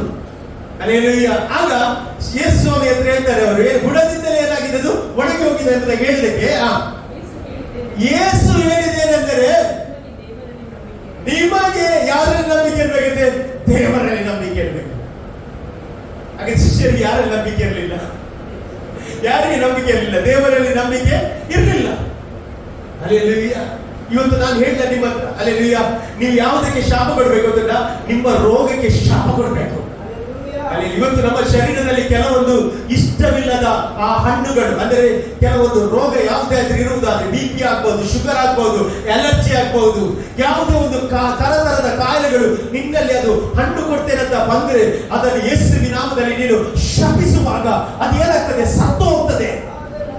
ಆಮೇಲೆ ಅಲ್ಲಿ ಅದು ನಿನ್ನಲ್ಲಿ ಇರಬಾರ್ದು, ಆ ಹಣ್ಣು ಇರಬಾರ್ದು. ದೇವರಿಗೆ ಮೆಚ್ಚುಗೆಯಾದ ಫಲ ನೀನು ಕೊಡಬೇಕು, ಆರಾಧನೆ ಕೊಡಬೇಕು. ನಿನ್ನ ಜೀವಿತದಲ್ಲಿ ದೇವರಿಗೋಸ್ಕರ ಅನೇಕ ಸಮಯವನ್ನು ಸ್ಪೆಂಡ್ ಮಾಡಬೇಕು. ಇದು ದೇವರಲ್ಲಿರುವ ಫಲವಾಗಿದೆ. Hallelujah, praise the Lord. ಇವತ್ತು ನಾನು ಹೇಳ್ತೇನೆ, ಅಲ್ಲಿ ಯೇಸು ಸ್ವಾಮಿ ಶಾಪ ಕೊಡುವಾಗ ಅದನ್ನು ನೋಡಿದ ಪೇತ್ರ ಹೇಳ್ತಾರೆ ಅಂತ ಹೇಳಿದ್ರೆ, ಅದು ಏನಾಗಿದೆ? ಬುಡದಿಂದ ಒಣಗಿ ಹೋಗಿದೆ ಅಂತ ಹೇಳುವಾಗ ಯೇಸು ಹೇಳಿದ ಮೊದಲ ಆನ್ಸರ್ ಏನಂತ ಹೇಳಿದ್ರೆ, ನಿಮಗೆ ದೇವರಲ್ಲಿ ನಂಬಿಕೆ ಇರಲಿ. ಆಮೇಲೆ ಹಲ್ಲೆಲೂಯಾ. ನಂತರ ಯಾವನಾದರೂ ಈ ಬೆಟ್ಟಕ್ಕೆ ಇಲ್ಲಿಂದ ಕಿತ್ತುಕೊಂಡು ಹೋಗಿ ಸಮುದ್ರಕ್ಕೆ ಬೀಳು ಎಂದು ಹೇಳಿದರೆ, ಅಲ್ಲಿ ನೋಡಿ, ತನ್ನ ಮನಸ್ಸಿನಲ್ಲಿ ಸಂಶಯ ಪಡದೆ ತಾನು ಹೇಳಿದ್ದು ಆಗುವುದೆಂದು ನಂಬಿದರೆ ಅವನು ಹೇಳಿದಂತೆ ಆಗುತ್ತದೆ. ಆಮೇಲೆ ನೀವು ಎರಡು ಸಂಗತ, ಹಣ್ಣಿಗೆ ಶಾಪ ಕೊಟ್ಟಾಯ್ತು. ಈಗ ಯೇಸು ಸ್ವಾಮಿ ಎಲ್ಲಿಗೆ ಬರ್ತಾ ಇದ್ದಾರೆ? ಬೆಟ್ಟಕ್ಕೆ ಬರ್ತಾ ಇದ್ದಾರೆ. ಆಮೇಲೆ ಅಲ್ಲಿ ಹಣ್ಣು ಶಾಪ ಕೊಟ್ಟರೆ ಏನಾಗ್ತದೆ? ಅದೇನಾಗ್ತದೆ? ಹಣ್ಣು ಕೊಡೋದಕ್ಕೆ ಶಾಪ ಕೊಟ್ಟರೆ ಅದು ಏನಾಗ್ತದೆ? ಒಣಗಿ ಹೋಗ್ತದೆ. ಅಲ್ಲಿ ಒಣಗಿ ಹೋದ ನಂತರ ಈಗ ಯೇಸು ಸ್ವಾಮಿ ಯಾವುದಕ್ಕೆ ಮಾತಾಡ್ತಿದ್ದಾರೆ? ಬೆಟ್ಟಕ್ಕೆ. ಅಲ್ಲಿ ಸಾಧಾರಣವಾಗಿ ಬೆಟ್ಟ ಏನಾಗುದಿಲ್ಲ, ಇದ್ದಲ್ಲೇ ಇರ್ತದೆ, ಹೌದಲ್ಲ? ನೀವು ನೋಡ್ತೀರ ಬೆಟ್ಟ ಎಲ್ಲ, ಬೆಟ್ಟ ಹೇಗೆ ಆಗ್ತದೆ? ಅದು ಅಲ್ಲಾಡ್ತದ? ಅದು ಕಿತ್ತು ಹೋಗ್ತದ? ಇಲ್ಲ, ಅದು ಇದ್ದಾಗೆ ಇರ್ತದೆ. ಯೇಸು ಇಲ್ಲಿ ಯಾಕೆ ಹೇಳಿದ್ರು ಗೊತ್ತಾ? ಹಲ್ಲೆಲೂಯಾ. ಒಂದು ಕಾರ್ಯವನ್ನು ನಾವು ಗಮನಿಸಬೇಕು. ಏನಂತ ಹೇಳಿದ್ರೆ, ಹಲ್ಲೆಲೂಯಾ, ನೀನು ಶಾಪ ಕೊಡುವಾಗ, ನೀನು ಕಮಾಂಡ್ ಕೊಡುವಾಗ ಜ್ವರ ನಿನ್ನನ್ನು ಬಿಟ್ಟು ಹೋದ್ರೆ ಸಹ, ಹಲ್ಲೆಲೂಯಾ, ಅದೇ ರೀತಿ ಕ್ಯಾನ್ಸರ್ ಸಹ ನಿನ್ನನ್ನು ಬಿಟ್ಟು ಹೋಗ್ತದೆ. Hallelujah, praise the Lord. ಆಮೇಲೆ ಹಲ್ಲೆಲೂಯಾ, ಸಾಧಾರಣವಾಗಿ ಕ್ಯಾನ್ಸರ್ ಏನಾಗುದಿಲ್ಲ, ಗುಣವಾಗಿದ್ದ ರೋಗ. ಅಂತ ದೊಡ್ಡ ಕಾಯಿಲೆ ಬಂದರೂ ಸಹ ನೀನು ನಂಬಿಕೆಯಿಂದ ಮಾತನಾಡುವಾಗ, ನಂಬಿಕೆಯಿಂದ ಅಡಿಗೆ ಮಾಡುವಾಗ, ನಂಬಿಕೆಯಿಂದ ಕಮಾಂಡ್ ಮಾಡುವಾಗ ಅದು ನಿನ್ನ ಶರೀರದಲ್ಲಿ ನಿಲ್ಲಕ್ಕೆ ಸಾಧ್ಯವೇ ಇಲ್ಲ ಎಂದಾಗಿ ದೇವರು ಹೇಳ್ತಾ ಇದ್ದಾರೆ. ಆಮೇಲೆ ಅಲ್ಲಿ ನೋಡಿ, ಎಷ್ಟೊಂದು ದೊಡ್ಡ ನಂಬಿಕೆ ವಿಷಯದಲ್ಲಿ ಶಿಷ್ಯರಿಗೆ ಯೇಸು ಸ್ವಾಮಿ ಪಾಠ ಕಲಿಸ್ತಾ ಇದ್ದಾನೆ. Hallelujah, praise the Lord. Last time ನಾನೊಂದು ವಿಡಿಯೋ ನೋಡಿದೆ. ಆಮೇಲೆ ಅಲ್ಲಿ ಏನಂತ ಹೇಳಿದ್ರೆ, 10 ಜನ ಕ್ಯಾನ್ಸರ್ ರೋಗಿಗಳನ್ನು ಒಂದು ರೂಮಲ್ಲಿ ಹಾಕಿದ್ರಂತೆ. ಹಲ್ಲೆಲೂಯಾ, ನೀವು ನೋಡಿರ್ಬೋದು ಕೆಲವರೆಲ್ಲ 10 ಜನವನ್ನು ಕ್ಯಾನ್ಸರ್ ರೋಗಿಯನ್ನು ಒಂದು ಕೋಣೆಯಲ್ಲಿ ಹಾಕಿ, ಆಮೇಲೆ ಹಲ್ಲೆಲೂಯಾ, ಇಲ್ಲಿ ವಾಕ್ಯ ಏನ್ ಹೇಳಿದೆ? ಮನಸ್ಸಿನಲ್ಲಿ ಸಂಶಯ ಪಡದೆ. ಒಂದು ವರ್ಡ್ ಅಲ್ಲಿ ಉಂಟಲ್ಲ, ಏನು? ಮನಸ್ಸಿನಲ್ಲಿ ಸಂಶಯ ಪಡದೆ. ಯಾವಾಗ ಸಹ ನಮ್ಮ ಮನಸ್ಸಿನಲ್ಲಿ ಏನು ಬರ್ತದೆ? ಸಂಶಯ ಬಂದೇ ಬರ್ತದೆ. Praise the Lord. Hallelujah. ಸಂಶಯ ತರುವುದು ಯಾರು? ಸೈತಾನ. Praise the Lord. ಇವತ್ತು ಎಷ್ಟು ಜನ ಇದ್ದಾರೆ, ನಾನು ದೇವರಲ್ಲಿ ನಂಬಿಕೆ ಇರ್ತೇನೆ, ನಾನು ಸಂಶಯ ಪಡೋದೇ ಇಲ್ಲ. ಅಲ್ಲಿ ಸಂಶಯ ಪಡಬೇಡ್ರಿ. ಇವತ್ತು ಏನೋ ದೇವರು ಕಾರ್ಯ ಮಾಡ್ತಾನೆ. ಹಲ್ಲೆಲೂಯಾ. ಸಂಶಯ ಪಡಬೇಡ್ರಿ. ಹಲ್ಲೆಲೂಯಾ. ಇಲ್ಲಿ ನೋಡಿ, ಆ ಒಂದು 10 ಜನ ಕ್ಯಾನ್ಸರ್ ಅನ್ನು ಇದು ಸೈಂಟಿಫಿಕಲಿ ಅದು ಪ್ರೂವ್ ಆಗಿದೆ ಅಂತೆ. ಹಲ್ಲೆಲೂಯಾ. ಏನಂತ ಹೇಳಿದ್ರೆ 10 ಜನವನ್ನು ಅಲ್ಲಿ ಕ್ಯಾನ್ಸರ್ ಪೇಷಂಟ್ ಕೂತ್ಕೊಳಿಸಿದಂತೆ. ಬೇರೆ ಬೇರೆ ತರಹದ cancer, throat cancer, liver cancer, lungs cancer, skin cancer, brain tumour, brain cancer, ಅನೇಕ ಕ್ಯಾನ್ಸರ್ಗಳನ್ನು ಎಲ್ಲ ಒಂದು ರೂಮಲ್ಲಿ ಕೂತ್ಕೊಂಡು ಅವರಿಗೆ ಏನು ಗೊತ್ತುಂಟ, 200 ಸಲ ದಿನಕ್ಕೆ ಏನ್ ಹೇಳುದು ಗೊತ್ತುಂಟ? ನಾನು ಸೌಖ್ಯವಾಗಿದ್ದೇನೆ, ಅಲ್ಲಿ ನಾನು ಆರೋಗ್ಯವನ್ನು ಹೊಂದಿದ್ದೇನೆ, ನನಗೆ ಯಾವ ಸಿಂಪ್ಟಮ್ ಇಲ್ಲ, ನನಗೆ ಯಾವ ಫೀಲಿಂಗ್ ಅಲ್ಲಿ ಆಗ್ತಾ ಇಲ್ಲ, ನಾನು ಈಗ ಸೌಖ್ಯವಾಗಿದ್ದೇನೆ. ಇದೇ ಹೇಳಲಿಕ್ಕೆ ಎಷ್ಟು ಸಲ ಆಗ್ಲಿಕ್ಕೆ? 200 ಸಲ ದಿನಕ್ಕೆ ಹೇಳಲಿಕ್ಕೆ. ಇವರು 200 ಸಲ ಹೇಳಿ ಹೇಳಿ ಹೇಳಿ ಅವರು 3 ತಿಂಗಳಾಗುವಾಗ ಅವರನ್ನು ಟೆಸ್ಟ್ ಮಾಡುವಾಗ ಅಲ್ಲಿ 9 ಕ್ಯಾನ್ಸರ್ ಏನಾದರೂ ಹೀಲ್ ಆದ್ರು, ಆಮೇಲೆ ಒಬ್ಬ ಕ್ಯಾನ್ಸರ್ ನಂತರ 1 ತಿಂಗಳ ನಂತರ ಅವನು ಸರಿಯಿಲ್ಲ ಆಗತ್ತೆ. ಅಲ್ಲಿ ಯಾಕೆ ಅಂತ ಹೇಳಿದ್ರೆ ಅವನು ಎಕ್ಸರ್ಸೈಸ್ ಮಾಡಿದ್ದೇನು? ಖಾಲಿ ಫೇತ್ ಮಾತ್ರ. ಅಲ್ಲಿ ನಂಬಿಕೆಯಲ್ಲಿ ಏನು ಮಾಡಿದ? ಅವರು ಪ್ರಾಕ್ಟೀಸ್ ಮಾಡಿಲ್ಲ. ಅಲ್ಲಿ ನಂಬಿಕೆ ಅಂದ್ರೆ ಏನು? ನಿರೀಕ್ಷಿಸುವ ವಿಷಯದಲ್ಲಿ ಭರವಸೆ ಬಿಡುವುದು. ಎಷ್ಟು ಜನ ಇವತ್ತು ನಿರೀಕ್ಷಿಸುವ ವಿಷಯದಲ್ಲಿ ಭರವಸೆ ಬಿಡ್ತೇನೆ? ಅಲ್ಲಿ ಕಣ್ಣಿಗೆ ಕಾಣದವುಗಳನ್ನು ನಿಜವೆಂದು ನಂಬುವುದೇ ನಂಬಿಕೆ ಎಂಬುದಾಗಿ ಸತ್ಯವೇ ಇರ್ತದೆ. ಹಲ್ಲೆಲೂಯಾ. ಲೋಕ ಎಂತದೆ, ನೋಡಿದ್ರೆ ಮಾತ್ರ ನಂಬು, ಆದ್ರೆ ದೇವರಿಂದ ನೋಡದೆ ನಂಬುವುದು ಧನ್ಯರು ಎಂಬುದಾಗಿ ದೇವರ ವಾಕ್ಯ ಇರ್ತದೆ. ಅಲ್ಲಿ ನಮ್ಮ ತೋಮನ ಬಗ್ಗೆ ನಾವು ನೋಡುತ್ತೇವೆ. ಈ ತೋಮ ಯಾರಾಗಿದ್ದಾನೆ? ಯೇಸುವಿನ ಒಂದು ಶಿಷ್ಯನಾಗಿದ್ದ. ಅಲ್ಲಿ ಯೇಸು ಸ್ವಾಮಿ ಪುನರುತ್ಥಾನ ಹೊಂದಿದ ನಂತರ ಮೊದಲಾದ ಮರಿಯಳಿಗೆ ಕಾಣಿಸಿಕೊಂಡ, ಅಲ್ಲಿ ಯೋಹಾನನಿಗೆ ಕಾಣಿಸಿಕೊಂಡ. ಇವರೆಲ್ಲ ಕಾಣಿಸಿಕೊಂಡದ್ದು ಅವರ ಶಿಷ್ಯರ ಹತ್ರ ಹೇಳಿದ್ರು, ಯೇಸು ಎದ್ದು ಬಂದಿದ್ದಾನೆ ಅಂತ ಹೇಳುವಾಗ ಯೇಸು ಸ್ವಾಮಿ ಶಿಷ್ಯರೆಂದು ಸಹ ಪ್ರತ್ಯಕ್ಷನಾಗಿ ತಾನು ಎದ್ದು ಬಂದಿದ್ದೇನೆ ಎಂಬುದಾಗಿ ತೋರಿಸುವಾಗ ಅಲ್ಲಿ ಯಾರು ಇರಲಿಲ್ಲ, ತೋಮ ಇರಲಿಲ್ಲ. ತೋಮನ ಹತ್ರ ಹೇಳಿದ್ರು, ಯೇಸು ಸ್ವಾಮಿ ಮರಣದಿಂದ ಎದ್ದು ಬಂದಿದ್ದಾರೆ, ನಾವು ಅದನ್ನು ನೋಡಿದ್ದೀವಿ ಅಂತ ಕೇಳುವಾಗ ತೋಮ ಏನ್ ಹೇಳಿದ ಗೊತ್ತುಂಟ? ನಾನು ಅವನನ್ನು ನೋಡದಿದ್ರೆ ನಂಬುವುದಿಲ್ಲ. ಅಷ್ಟು ಮಾತ್ರ ಅಲ್ಲ, ಅವನ ಕೈಗೆ ಗಾಯ ಆಗಿದ್ದಲ್ಲ, ಅವನ ಪಕ್ಕೆಗೆ ಗಾಯ ಆಗಿದ್ದಲ್ಲ, ನನ್ನ ಬೆರಳನ್ನು ಅವನ ಪಕ್ಕೆಗೆ ಅದ್ದದೆ, ಅವನಂತ ನೋಡದೆ, ಅವನಂತ ನಾನು ಕಾಣದೆ ನಂಬುವುದಿಲ್ಲ ಎಂಬುದಾಗಿ ಹೇಳುವಾಗ ಯೇಸು ಸ್ವಾಮಿ ತೋಮನ ಮುಂದೆ ಪ್ರತ್ಯಕ್ಷನಾಗಿ ಹೇಳ್ತಾ ಇದ್ದಾನೆ, ತೋಮನೆ ತೋಮನೆ, ಅಲ್ಲಿ ನಂಬದವನಾಗಿರಬೇಡ, ನಂಬುವವನಾಗಿ ಎಂಬುದಾಗಿ ಹೇಳಿ ಕೈಯನ್ನು ತೋರಿಸಿ ನಿನ್ನ ಪಕ್ಕೆಯನ್ನು ನನ್ನ ಕೈಗೆ ಹಾಕು ಎಂಬುದಾಗಿ ಹೇಳ್ತಾ ಇದ್ದಾನೆ. ಹಲ್ಲೆಲೂಯಾ. ಅದೇ ತೋಮ ಭಾರತ ದೇಶಕ್ಕೆ ಬಂದ. ಅದೇ ತೋಮ ಭಾರತದಲ್ಲಿ ಸುವಾರ್ತೆ ಸಾರಿದ, ಭಾಷೆ ಬರದ ತೋಮ. ಆಮೇಲೆ ಹೇಗೆ ಸುವಾರ್ತೆಯನ್ನು ಸಾರಿದ ಅಂತ ಹೇಳಿದ್ರೆ ಅದ್ಭುತಗಳ ಮೂಲಕ ಒಂದು ಸುವಾರ್ತೆ ಸಾರಿದ. ನಾನು ಹೇಳ್ತೇನೆ, ಇವತ್ತು ಅನೇಕರು ದೇವರನ್ನು ಹುಡುಕಿಕೊಂಡು ಬರ್ತಾರೆ ಅದ್ಭುತಕ್ಕೋಸ್ಕರ. ಆದ್ರೆ ನಾನು ಇವತ್ತು ಹೇಳಿಕ್ಕೆ ಇಷ್ಟಪಡ್ತೇನೆ, ಅದ್ಭುತ ದೇವರು ಖಂಡಿತವಾಗಿ ಮಾಡ್ತಾನೆ, ಆದ್ರೆ ನಾವು ಬರುವುದು ಅದ್ಭುತಕ್ಕೋಸ್ಕರ ಅಲ್ಲ, ನಿಜವಾದ ದೇವರನ್ನು ನಾನು ಕಾಣಲಿಕ್ಕೆ ನಾನು ಬಂದಿದ್ದೇನೆ. ಹಲ್ಲೆಲೂಯಾ. ಪರಲೋಕಕ್ಕೆ ಸೇರಿಸುವ ದೇವರ ಬಳಿಗೆ ನಾನು ಬಂದಿದ್ದೇನೆ. ಆಮೇಲೆ ನನಗೋಸ್ಕರ ಒಂದು ಸ್ಥಳವನ್ನು ಸಿದ್ಧಪಡಿಸಿಟ್ಟ ದೇವರನ್ನು ಆರಾಧಿಸಲಿಕ್ಕೆ ಬಂದಿದ್ದೇನೆ. ಇವತ್ತು ನೀನು ಅದೇ ರೀತಿ ಬರುವುದಾದ್ರೆ, ನಿನ್ನ ಶರೀರದ ಯಾವ ಭಾಗದಲ್ಲಿ ಯಾವುದೇ ಹಾಗೆ ಇರುವುದಾದ್ರೆ, ಯಾವುದೇ ನ್ಯೂನತೆ ಇರುವುದಾದ್ರೆ, ಕರ್ತನಾತ್ಮನು ಹೇಳುತ್ತಿದ್ದಾರೆ, ನಾನು ಅದರಿಂದ ಹೊರಗೆ ತಂದು ನಾನು ಸಂಶಯ ಪಡೆದ ಹಾಗೆ, ನೀನು ನನ್ನ ಬಗ್ಗೆ ಅನುಮಾನ ಪಡೆದ ಹಾಗೆ ನನ್ನನ್ನು ಆರಾಧಿಸುವಂತೆ ನಾನು ಮಾಡುತ್ತೇನೆ. ಹಲ್ಲೆಲೂಯಾ. ಇವತ್ತು ನಾವು ಎಲ್ಲರೂ ಜೀವಿಸ್ತಾ ಇದ್ದಾರೆ. ಅಲ್ಲಿ ಹಣಕ್ಕೋಸ್ಕರ ಜೀವಿಸ್ತಾರೆ, ಪುರುಷರಿಗೋಸ್ಕರ ಜೀವಿಸ್ತಿದ್ದಾರೆ, ಆಮೇಲೆ ಅಲ್ಲಿ ಬೇರೆ ಬೇರೆ ರೀತಿಯಲ್ಲಿ ಏನ್ ಮಾಡ್ತಾರೆ, ಜೀವಿಸ್ತಾ ಇದ್ದಾರೆ. ಆದ್ರೆ ಎಷ್ಟು ಜನ ಆಸಕ್ತಿಯಿಂದ ಹೇಳ್ತೀರಿ, ನಾನು ಕರ್ತನಿಗೋಸ್ಕರ ಜೀವಿಸ್ತೇನೆ, ನಾನು ಸತ್ತು ಎದ್ದು ಬಂದ ಯೇಸುವಿಗೋಸ್ಕರ ಜೀವಿಸ್ತೇನೆ ಎಂಬುದಾಗಿ ನೀವು ತಿಳಿದುಕೊಳ್ಳುವುದಾದ್ರೆ ಅದು ದೇವರಿಗೆ ಮೆಚ್ಚುಗೆ ಆಗಿದೆ. ಆಮೇಲೆ ಅಲ್ಲಿ ನೋಡಿ, ಆ ವಾಕ್ಯ ನೀವು ಇಬ್ರಿಯ ಬರೆದ ಪತ್ರಿಕೆ 11ನೇ ಅಧ್ಯಾಯದಲ್ಲಿ ನೀವು ನಂತರ ವಾಕ್ಯ ನೋಡುವುದಾದ್ರೆ ಅಲ್ಲಿ 2ನೇ ವಾಕ್ಯ ಏನಿರ್ತದೆ? ನಮ್ಮ ಪೂರ್ವಿಕರು ನಂಬಿಕೆ ಉಳ್ಳವರಾದ್ದರಿಂದ ಒಳ್ಳೆ ಹೆಸರನ್ನು ಹೊಂದಿದರು. ಅದಕ್ಕೆ ಒಳ್ಳೆ ಹೆಸರು ಹೇಗೆ ಹೊಂದಬೇಕು? ನಂಬಿಕೆ ಇರುವುದರಿಂದ.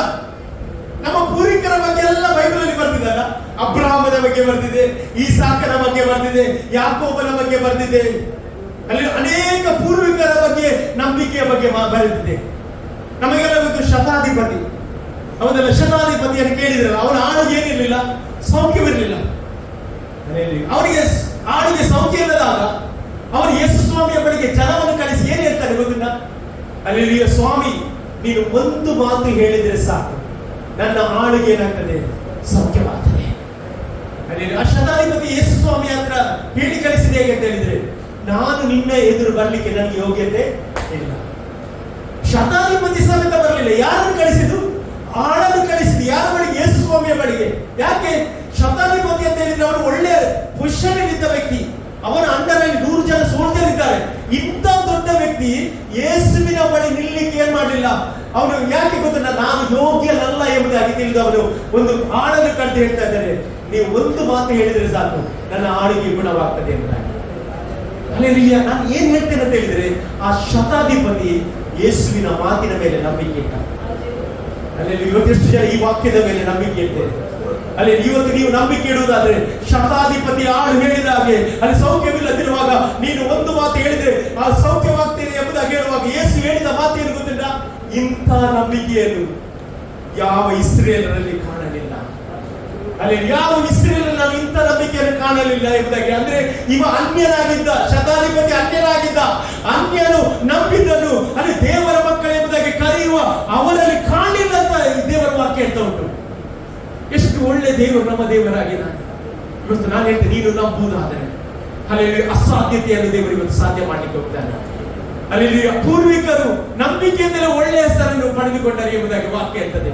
ನಂತರ ವಾಕ್ಯ ನೋಡಿ, ಬಹಳ ಸುಂದರ 3ನೇ ವಾಕ್ಯ ಹೇಳ್ತದೆ, ಲೋಕಗಳು ದೇವರ ಮಾತಿನಿಂದ ನಿರ್ಮಿತವಾದದೆಂದು ನಂಬಿಕೆಯಿಂದಲೇ ನಾವು ತಿಳಿದುಕೊಂಡು ಕಾಣಿಸುವ ಈ ಜಗತ್ತು ದೃಶ್ಯ ವಸ್ತುಗಳಿಂದ ಉಂಟಾಗಲಿಲ್ಲ ಎಂಬುದಾಗಿ ಗ್ರಹಿಸಬೇಕು ಎಂಬುದಾಗಿ.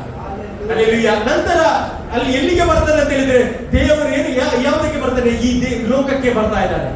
ಇವತ್ತು ದೇವರಂತ ನಂಬಬೇಕಾದ್ರೆ ನಾವು ಈ ಭೂಮಿಯ ಆಕಾಶವನ್ನು ನೋಡಬೇಕು. ಹೌದಾ? ಪ್ರೀಸರು ನೀವು ನೋಡಿ, ಕೀರ್ತನೆಗಳು ಪುಸ್ತಕ 33ನೇ ಕೀರ್ತನೆ 9ನೇ ವಾಕ್ಯ ಓದಿ ನೋಡಿ. ಕೀರ್ತನೆ 33:9. ಕೀರ್ತನೆಗಳ ಪುಸ್ತಕ 33ನೇ ಅಧ್ಯಾಯ 9ನೇ ವಾಕ್ಯ. ನೋಡಿ, ಆತನು ನುಡಿದ ಮಾತ್ರಕ್ಕೆ ಸಮಸ್ತ ಉಂಟಾಯಿತಂತೆ. ದೇವರು ಏನು ಅದು ಕ್ರಿಯೇಟ್ ಮಾಡಲಿಲ್ಲ. ದೇವರ ಒಂದು ಮಾತಿನಲ್ಲಿ ಏನಾಯ್ತು? ಸಮಸ್ತ ಉಂಟಾಯಿತು. ಹಾಗಾದ್ರೆ ಇವತ್ತು ನಾವು ಯಾವ ದೇವರನ್ನು ಆರಾಧನೆ ಮಾಡಲಿಕ್ಕೆ ಬರ್ತೇವೆ? ಸಮಸ್ತವನ್ನು ಉಂಟು ಮಾಡಿದ ದೇವರನ್ನು ಆರಾಧನೆ ಮಾಡಲಿಕ್ಕೆ ಬರ್ತೇವೆ. ಆಮೇಲೆ ಅಲ್ಲಿ ಇವತ್ತು ನಾನು ಹೇಳ್ತೇನೆ, ಹಾಡುವಾಗ ಯಾವ ರೀತಿಯಲ್ಲಿ ಸಹ ಹಾಡಬಹುದು. ಅಲ್ಲಿ ದೇವರು ಇದ್ದಾನೆ ಎಂಬುದಾಗಿ ಹಾಡಬಹುದು, ದೇವರು ಇಲ್ಲ ಎಂಬುದಾಗಿ ಹಾಡಬಹುದು. ಎಷ್ಟು ಜನ ಇವತ್ತು ದೇವರು ನನ್ನ ಸಂಗಡ ಇದ್ದಾರೆ ಎಂಬುದಾಗಿ ಹಾಡಿದ್ದೀವಿ. ಆಮೇಲೆ ಅಲ್ಲಿ ಇವತ್ತು ನೀನು ದೇವರ ಸನ್ನಿಧಾನಕ್ಕೆ ಬರುವಾಗ ನೀನು ಬೇರೆ ಯಾರನ್ನು ನೋಡಬೇಡ, ನೀನು ಒಂದು ದೇವರಿಬ್ಬರನ್ನು ಮಾತ್ರ. ನಾವು ನೋಡುದು ಇದ್ದಿದ್ದೀವಿ, ಅವರು ಆರಾಧನೆ ಮಾಡ್ತಾರ, ಅವರ ಕ್ಲಾಪ್ ಆಗ್ತಾರ. ಆಮೇಲೆ ನೀನು ಜನರನ್ನು ನೋಡುವುದಿದ್ರೆ ನೀನು ದೇವರ ನೋಡ್ತಾ ಇಲ್ಲ ಅಂತ. ನೀನು ನೋಡಬೇಕಾದದ್ದು ಸಮಸ್ತವನ್ನು ಉಂಟು ಮಾಡಿದ, ಆತನ ಮಾತಿನಿಂದ ನಿರ್ಮಾಣ ಮಾಡಿದ ದೇವರನ್ನು ನೀನು ನೋಡಬೇಕೆಂಬುದಾಗಿ ದೇವರು ಬಯಸ್ತಾನೆ. Hallelujah, praise the Lord. ಆ ಮುಂದೆ ಓದಿ. ಆತನು ಆಜ್ಞಾಪಿಸುತ್ತಲೇ ಸರ್ವವು ಸ್ಥಾಪಿತವಾಯಿತಂತೆ. ಆತನು ಜಸ್ಟ್ ಕಮಾಂಡ್ ಮಾಡಿದಂತೆ. ಅಲ್ಲಿ ಆತನ ಮಾತಿನಲ್ಲಿ ಎಲ್ಲವಾಯಿತು. ಇವತ್ತು ನಾನು ಹೇಳ್ತೇನೆ, ನಿನಗೋಸ್ಕರ ಅವನು ಎಲ್ಲ ಮಾಡ್ಲಿಕ್ಕೆ ಇವತ್ತು ಶಕ್ತನ. ಹೌದು ಅಲ್ಲವೋ? ಆಮೇಲೆ ನಿನಗೋಸ್ಕರ ಎಲ್ಲ ಮಾಡ್ಲಿಕ್ಕೆ ಅವನು ಇವತ್ತು ಶಕ್ತನಾಗಿದ್ದಾನೆ. ಎಷ್ಟು ಜನ ನಂಬ್ತೀವಿ? ನಾನು ಬಲವಾಗಿ ನಂಬ್ತೀನಿ ಇವತ್ತು. ಏನೋ ದೇವರು ನಿನ್ನ ಜೀವಿತದಲ್ಲಿ ಕಟ್ತಾನೆ. ಅಲ್ಲಿ ಕೆಡವಿದನ್ನು ಕಟ್ಟಲಿಕ್ಕೆ ದೇವರಿಂದ ಸಾಧ್ಯ. ಎಷ್ಟು ಜನ ನಂಬ್ತೀವಿ? ದೇವರು ಕಟ್ತಾನೆ. ನೋಡ್ರಿ, ದೇವರು ಕಟ್ತಾನೆ. ಒಂದು ವಿಷಯ ಹೇಳ್ತೇನೆ, ನಾವು ದೇವರ ಬಗ್ಗೆ ನಾವು ಎಷ್ಟು ತಿಳಿದುಕೊಂಡಿದ್ದೇವೆ ಎಂಬುದಾಗಿ ತಿಳಿದುಕೊಳ್ಬೇಕು. ಯಾವ ರೀತಿಯಲ್ಲಿ ನಾವು ನಂಬಿಕೆ ಇಡಬೇಕೆಂಬುದಾಗಿ ದೇವರು ಇವತ್ತು ಟೀಚ್ ಮಾಡ್ತಾ ಇದ್ದಾನೆ. ಹಲ್ಲೆಲೂಯಾ. ನೀವು ನೋಡಿ, ಬೈಬಲ್ ಮುಂದೆ ಓದುವುದಾದ್ರೆ ನೀವು, ನಾನು ಬೇಗನೆ ನಿಲ್ಲಿಸ್ತೇನೆ. ಅಲ್ಲಿ ನಂತರ ವಾಕ್ಯ ನೋಡಿ, 4ನೇ ವಾಕ್ಯದಿಂದ.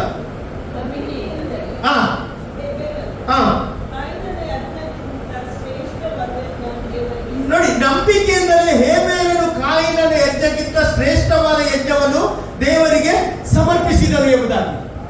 ಅಲ್ಲಿ ಇಲ್ಲಿ ಹೇಬೇಲನ ಬಗ್ಗೆ ಬರ್ತದೆ. ಹೇಬೇಲನು ದೇವರ ನೋಡಲಿಲ್ಲ, ಮುಖಾಮುಖಿ ನೋಡಲಿಲ್ಲ. ಆದ್ರೆ ಅವನ ಪೂರ್ವಿಕರು ಹೇಳಿದನ್ನು ಯಾರು ಫಾಲೋ ಮಾಡ್ತಿದ್ದಾರೆ? ಹೇಬೇಲನ್ನು ಫಾಲೋ ಮಾಡ್ತಾ ಇದ್ದಾರೆ. ಹಲ್ಲೆಲೂಯಾ. ನೋಡುವುದರಿಂದ ನಂಬುದಲ್ಲ, ನೋಡದೆ ನಂಬಬೇಕು. ಅಲ್ಲೇ ಇವತ್ತು ಎಷ್ಟು ಜನ ನಂಬ್ತೀರಿ? ನಾನು ನಂಬ್ತೀನಿ. ಇವತ್ತು ಕಣ್ಣು ಮುಚ್ಚಿ ನೀನು ದೇವರನ್ನು ಇವತ್ತು ನಂಬುದಾದ್ರೆ ದೇವರ ಕ್ರಿಯೆಗಳು ನಿನ್ನ ಜೀವಿತದಲ್ಲಿ ಪ್ರಕಟವಾಗುತ್ತದೆ. ಅಬ್ರಾಹ್ಮನಿಗೆ ಸಹ ದೇವರು ಯಾರಂತ ಗೊತ್ತಿರಲಿಲ್ಲ. ಅಲ್ಲಿ ಮುಂದೆ ಕೆಳಗಿನ ವಾಕ್ಯದಲ್ಲಿ ಅವನು ಕರೆದ ಕೂಡಲೇ ಕರೆದಾತನ ಶಬ್ದವನ್ನು ಕೇಳಿ ಅವನು ಎಲ್ಲದಿಂದ ಹೊರಗೆ ಬಂದಂತೆ. ಆಮೇಲೆ ಪಾರಂಪರ್ಯದಿಂದ ಹೊರಗೆ ಬಂದ. ಇವತ್ತು ನಾನು ನೀನು ಯಾವುದಕ್ಕೆ ಇಷ್ಟಪಡ್ತೇವೆ, ಯಾವುದನ್ನು ಗೌರವಿಸ್ತೇವೆ, ಯಾವುದನ್ನು ಮೆಚ್ಚಿಸ್ತೇವೆ ಎಂಬುದಾಗಿ ನಮ್ಮಲ್ಲಿ ನಾವು ಪರೀಕ್ಷೆ ಮಾಡುವ. ಅಲ್ಲಿ ನೀನು ಮತ್ತು ದೇವರು ಮಾತ್ರ ಇಂಪಾರ್ಟೆಂಟ್ ಕೊಡು. ದೇವರಿಗಿಂತ ಜಾಸ್ತಿ ಸ್ಥಾನ ಯಾರಿಗೆ ಸಹ ಕೊಡಬೇಡ. ಆಮೇಲೆ ಮೊದಲ ಪ್ರಿಫರೆನ್ಸ್ ಯಾರಿಗೆ ಕೊಡಬೇಕು? ದೇವರಿಗೆ ಕೊಡಬೇಕು. ಹಲ್ಲೆಲೂಯಾ. ಇಲ್ಲಿ ನೋಡಿ, ಅವನು ದೇವರ ವಾಕ್ಯ ಹೇಳ್ತದೆ ಅಂತ ಹೇಳಿದ್ರೆ, ಕಾಯಿನನ ಯಜ್ಞಕ್ಕಿಂತ ಶ್ರೇಷ್ಠವಾದ ಯಜ್ಞವನ್ನು ದೇವರಿಗೆ ಸಮರ್ಪಿಸಿದ್ದಾರೆ. ಅಲ್ಲಿ ನಮಗೆ ಆಶ್ಚರ್ಯ ಆಗ್ತದೆ, ದೇವರು ಯಾಕೆ ಕಾಯಿನನ ಯಜ್ಞವನ್ನು ಸ್ವೀಕರಿಸುತ್ತಿಲ್ಲ, ಹೇಬೇಲನ ಯಜ್ಞವನ್ನು ಯಾಕೆ ಸ್ವೀಕಾರ ಮಾಡಿದೆ ಎಂಬುದಾಗಿ ನಿಮಗೆ ಪ್ರಶ್ನೆ ಬರಬಹುದು. ಆದ್ರೆ ಒಂದು ವಿಷಯ ಹೇಳ್ತೀನಿ, ಇವರಿಬ್ಬರು ಸಹ ಯಜ್ಞವನ್ನೇ ಕೊಟ್ಟಾರೆ. ಇವತ್ತು ಇಲ್ಲಿ ನಾವೆಲ್ಲರೂ ಬರುವುದು ಆರಾಧನೆಗೆ, ಆದ್ರೆ ಆರಾಧನೆಯಲ್ಲಿ ಕೆಲವೊಂದು ವ್ಯತ್ಯಾಸವಿದೆ. ಹಲ್ಲೆಲೂಯಾ. ಹೇಬೇಲನು ಹೇಗೆ ಯಜ್ಞವನ್ನು ಕೊಟ್ಟ ಗೊತ್ತುಂಟಾ? ಅಲ್ಲಿ ನಂಬಿಕೆಯಿಂದಲೇ, ಅಲ್ಲಿ ಬೈಬಲ್ ಹೇಗೆ ನಂಬಿಕೆಯಿಂದಲೇ ದೇವರಿಗೆ ಯಜ್ಞವನ್ನು ಕೊಟ್ಟ. ಅಲ್ಲಿ ನಾನು ಹೇಳಿದಲ್ಲ, ಭದ್ರೆ ಆಯ್ತು. ಅಲ್ಲಿ ಅವ್ರು ಬರ್ತಾರೆ, ಇವರು ಬರ್ತಾರೆ, ನಾನು ಸಹ ಹೋಗ್ತೇನೆ ಎಂಬುದಾಗಿ ಅಲ್ಲ, ಅದಲ್ಲ ನಂಬಿಕೆ. ಅಲ್ಲಿ ಈ ಸ್ಥಳದಲ್ಲಿ ದೇವರಿದ್ದಾನೆ. ಅಲ್ಲಿ ನಾನು ಆರಾಧನೆ ಮಾಡುವಾಗ ನನ್ನ ದೇವರು ನನ್ನ ನೋಡುತ್ತಾನೆ. ಆಮೇಲೆ ಅಲ್ಲಿ ಸಾಧಾರಣವಾಗಿ ತಂದೆ ಎದುರು ಮಕ್ಕಳು ಏನ್ ಮಾಡುವುದಿಲ್ಲ, ಸ್ಮೋಕ್ ಮಾಡುವುದಿಲ್ಲ, ಕುಡಿಯುವುದಿಲ್ಲ. ಯಾಕೆ? ಯಾಕೆ? ತಂದೆ ಎದುರು ಏನ್ ಮಾಡ್ತಾರೆ? ಅವರು ರೆಸ್ಪೆಕ್ಟ್ ಕೊಡ್ತಾರೆ. ತಂದೆ ಎದುರು ಯಾವ ಕಾರ್ಯಗಳನ್ನು ಅವರು ಮಾಡುವುದಿಲ್ಲ, ಕೆಟ್ಟ ಕಾರ್ಯಗಳನ್ನು ಮಾಡುವುದಿಲ್ಲ. ಒಳ್ಳೆ ತಂದೆ ಆದ್ರೆ ಅವರ ಎದುರು ಕೆಟ್ಟ ಕಾರ್ಯ ಮಾಡುವುದಿಲ್ಲ. ಅಲ್ಲಿ ಯಾಕೆ? ತಂದೆ ನೋಡ್ತಾನಂತ. ಅಲ್ಲಿ ಆದ್ರೆ ಇವತ್ತು ಹೊರಗೆ ಹೋದಾಗ ಎಲ್ಲ ಕಾರ್ಯಗಳನ್ನೆಲ್ಲ ಮಾಡ್ತಾರೆ. ಯಾಕೆ? ಯಾಕೆ? ನಮಗೆ ನೋಡುವವರು ಯಾರು ಇಲ್ಲ ಅಂತ. ಅಲ್ಲಿ ಒಂದು ತಂದೆ ಎದುರು ನೀವು ಹೇಗೆ ಭಯದಿಂದ ಇರ್ತೀರಿ, ಹಾಗೆ ಪರಲೋಕದ ದೇವರ ಮುಂದೆ ಸಹ ನಾವು ಭಯದಿಂದ ಇರಬೇಕು. ಆತ ನನ್ನನ್ನು ನೋಡುತ್ತಾ ಇದ್ದಾನೆ ಅಂತಾನೆ. ಇಲ್ಲಿ ನಾವು ನೋಡ್ತೇವೆ, ಹಾಗರಳು ಆತನಿಗೆ ಏನು ಹೆಸರು ಕೊಟ್ಟದ್ದು? ಎಲ್ರೋಹಿ. ಎಲ್ರೋಹಿ ಅಂದ್ರೆ ಹೇಳು, ನೋಡುವಾತನನ್ನು ನಾನು ನೋಡಿದ್ದೇನೆ. ಇವತ್ತು ನಾನು ಹೇಳ್ತೇನೆ, ನೀವು ಇಲ್ಲಿ ಕೂತ್ಕೊಂಡದ್ದು ದೇವರು ನೋಡಿದ್ದಾರೆ. ನೀವು ಕೊಟ್ಟ ಆರಾಧನೆಯನ್ನು ದೇವರು ನೋಡಿದ್ದಾರೆ. ಅಲ್ಲಿ ಈ ಆರಾಧನೆಯಲ್ಲಿ ನೀವು ಹೇಗೆ ಆರಾಧನೆ ಮಾಡಿದ್ರಿ ಎಂಬುದಾಗಿ ದೇವರಿಗೆ ನೋಡಿದ್ದಾರೆ. ದೇವರಿದ್ದಾನೆ ಎಂಬುದಾಗಿ ನಾವು ಆರಾಧನೆ ಮಾಡುವಾಗ ಅದರ ಎಕ್ಸ್ಪೀರಿಯನ್ಸೇ ಬೇಡ. ದೇವರಿದ್ದಾನೆ ಎಂಬುದು ನಂಬುದು ಅವಶ್ಯ ಎಂಬುದಾಗಿ ಸತ್ಯವೇದ ಹೇಳ್ತಾ ಉಂಟು. ನೋಡಿ, ಕಾಯಿನನ್ನು ಏನ್ ಮಾಡಿದ? ಅಲ್ಲಿ ಕೊಟ್ರೆ ಆಯ್ತು ಎಂಬುದಾಗಿ ಎನಿಸಿದ. ಯಾವುದಾದ್ರೆ ಕೊಟ್ರೆ ಆಯ್ತು. ಅಲ್ಲಿ ನಾನು ಹೇಳ್ತೇನೆ, ದೇವರು ಅದನ್ನು ಇಷ್ಟಪಡುವುದಿಲ್ಲ. ನೋಡಿ, ಹಳೆ ಒಡಂಬಡಿಕೆ ಹೆಜ್ಜೆ ಇತ್ತು, ಹೊಸ ಒಡಂಬಡಿಕೆ ಆರಾಧನೆ, ನಿನ್ನ ಸ್ತೋತ್ರ, ಅಲ್ಲೆಲ್ಲೂಯ್ಯ, ನಿನ್ನ ಕಾಣಿಕೆ, ಅಲ್ಲೆಲ್ಲೂಯ್ಯ. ಕಾಣಿಕೆ ಕೊಡುವಾಗ ಹೇಗೆ ಕೊಡ್ಬೇಕಂತೆ? ಸಂತೋಷವಾಗಿ ಕೊಡ್ಬೇಕಂತೆ. ಅಲ್ಲಿ ಇವತ್ತಿಷ್ಟು ಜನ ದೇವರಿಗೆ ಸಂತೋಷವಾಗಿ, ದೇವರೇ ನನ್ನ ಸ್ತೋತ್ರ ಎಂಬ ಕಾಣಿಕೆಯನ್ನು ನಿನಗೆ ನಾನು ಕೊಡುತ್ತಿದ್ದೇನೆ. ಆಮೇಲೆ ನೀನು ನೆಗೆಟಿವ್ ಆಗಿ ಥಿಂಕ್ ಮಾಡಿದ್ರೆ ನಿನಗೆ ನೆಗೆಟಿವ್ ಆನ್ಸರ್ ಬರ್ತದೆ. ಪಾಸಿಟಿವ್ ಆಗಿ ಥಿಂಕ್ ಮಾಡಿದ್ರೆ ಪಾಸಿಟಿವ್ ಆನ್ಸರ್ ದೇವರು ಕೊಡುತ್ತಾನೆ. ಪ್ರಿಯ ದೇವರ ಮಕ್ಕಳೇ, ಇವತ್ತು ನೀವು ನಂಬ್ತೀರ ಬಿಡ್ತಾರೆ ಗೊತ್ತಿಲ್ಲ, ಆದರೆ ದೇವರು ನಮ್ಮ ಸಂಗಡ ಇವತ್ತಿದ್ದಾರೆ. ಅಲ್ಲೇ ದೇವರು ನಮ್ಮ ಸಂಗಡ ಇವತ್ತು ಮಾತನಾಡುತ್ತಿದ್ದಾರೆ. ಅಲ್ಲಿ ಇವತ್ತು ಕೀರ್ತನೆ ಭಾಗದಲ್ಲಿ ಸಹ ನಾವು ನೋಡಿದೆವು. ಅಲ್ಲಿ ನಾಲಿಗೆ ವಿಷಯದಲ್ಲಿ ನಾವು ನೋಡಿದೆವು. ನೋಡಿ, ಸೈತಾನ ನಮ್ಮನ್ನು ನಾಲಿಗೆಯಲ್ಲಿ ನಮ್ಮನ್ನು ಕೆಟ್ಟವರನ್ನಾಗಿ ಮಾಡ್ತಾನೆ. ನಮ್ಮನ್ನು ದೇವರಿಂದ ದೂರ ಮಾಡಲಿಕ್ಕೆ ಅವರು ಪ್ರಯತ್ನ ಪಡ್ತಾ ಇದ್ದಾರೆ. ನಾವು ಆಡಿದ ಮಾತುಗಳೇ ನಮಗೆ ವಿರುದ್ಧವಾಗಿ ಬರ್ತಾ ಉಂಟು. ನಾಲಿಗೆಯಲ್ಲಿ ಏನುಂಟು? ಜೀವ ಮತ್ತು ಮರಣ ಉಂಟೆ ಎಂಬುದಾಗಿ ಸತ್ಯವೇದದಲ್ಲಿ ಇವತ್ತು ನಾವು ವಾಕ್ಯದ ಮೂಲಕ ಕೇಳಿದೆವು. ಆದ್ರೂ ಸಹ ಸೈತಾನ ನಮ್ಮ ಬಾಯಲ್ಲಿ ಏನ್ ಮಾಡ್ತಾನೆ? ಅಲ್ಲಿ ನೆಗೆಟಿವ್ ಆಗಿ ಮಾತನಾಡಿಸ್ತಿದ್ದಾನೆ. ಇವತ್ತು ನಾನು ಹೇಳ್ತೇನೆ ಮಾತ್ರ, ನೀವೊಂದು ತಿಳಿದುಕೊಳ್ಳ್ರಿ, ಅಲ್ಲಿ ನನ್ನ ದೇವರು ನನ್ನ ನೋಡುತ್ತಿದ್ದಾನೆ ಎಂಬುದಕ್ಕೆ ಆ ಭಾವನೆಯೊಂದಿಗೆ ನಾವು ಜೀವಿಸುವಾಗ, ಅಲ್ಲಿ ದೇವರೊಂದಿಗೆ ಮಾತ್ರ ನಾವು ಸಂಪರ್ಕ ಇಡುವಾಗ, ಅಲ್ಲಿ ನಾವು ಈ ಕಾರ್ಯದಿಂದ ನಾವು ಹೊರಗೆ ಬರಲಿಕ್ಕೆ ಸಾಧ್ಯವಾಗ್ತದೆ. ಇವತ್ತು ಏನೇ ಮಾಡಿದ್ರೆ ನಂಬಿಕೆಯಿಂದ ಮಾಡ್ರಿ. ಅಲ್ಲಿ ಬಿತ್ತುವಾಗ ಸಹ ನಂಬಿಕೆಯಿಂದ ಬಿತ್ತಿರಿ. ಇದಕ್ಕೆ ನನಗೆ ದೇವರು ರಿವಾರ್ಡ್ ಕೊಡ್ತಾನೆ. ನನ್ನ ದೇವರ ಸೇವೆಗೆ ನಾನು ಕೊಡ್ತಾ ಇದ್ದೇನೆ. ಅಲ್ಲಿ ನನ್ನ ದೇವರನ್ನು ಆರಾಧಿಸುತ್ತಿದ್ದೇನೆ. ನಾನು ನನ್ನ ಹೃದಯಪೂರ್ವಕವಾಗಿ ದೇವರಿಗೆ ಎಲ್ಲವನ್ನು ಕೊಡ್ತಾ ಇದ್ದೇನೆ ಎಂಬುದಾಗಿ ನೀವು ಭಾವಿಸುವುದಾದರೆ ಅದಕ್ಕೆ ರಿವಾರ್ಡ್ ದೇವರು ನಿಶ್ಚಯವಾಗಿ ಅದನ್ನು ಕೊಡುವವನಾಗಿದ್ದಾನೆ. ನಂತರ ವಾಕ್ಯ ನೋಡಿ, 5ನೇ ವಾಕ್ಯ. ಆನೋಕನು ಮರಣವನ್ನು ಅನುಭವಿಸದೆ ಒಯ್ಯಲ್ಪಟ್ಟದ್ದು ನಂಬಿಕೆಯಿಂದಲೇ. ಅವನನ್ನು ದೇವರು ತೆಗೆದುಕೊಂಡು ಹೋದದರಿಂದ ಅವನು ಯಾರಿಗೂ ಸಿಕ್ಕಲಿಲ್ಲ.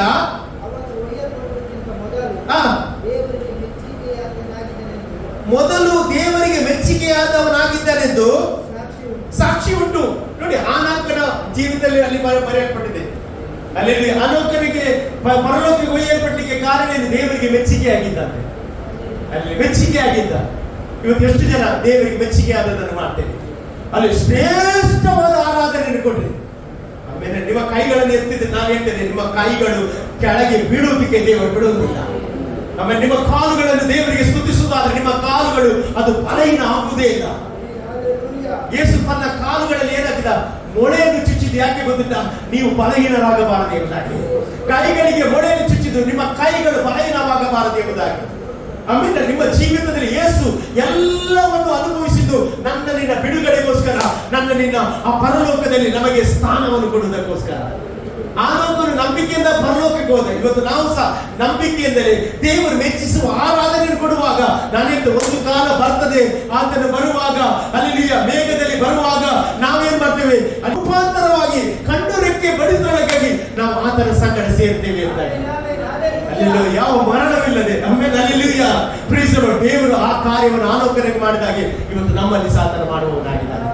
ನೋಡಿ, ಆನೋಕನು ಯೇಸು ಕ್ರಿಸ್ತನನ್ನು ನೋಡಿಲ್ಲ. ಆನಂದಕ್ಕೋಸ್ಕರ ಯೇಸು ಸ್ವಾಮಿ ಸಾಯಲಿಲ್ಲ. ಆ ಸಮಯದಲ್ಲಿ ದೇವರಿಗೆ ಮೆಚ್ಚುಗೆಯಾಗಿ ಇದನ್ನು ಮಾಡಿದ. ಇವತ್ತು ಹಾಗೆ ನಾನು ಎಷ್ಟು ಮೆಚ್ಚುಗೆ ಆದದನ್ನು ದೇವರಿಗೆ ಮಾಡಬೇಕು.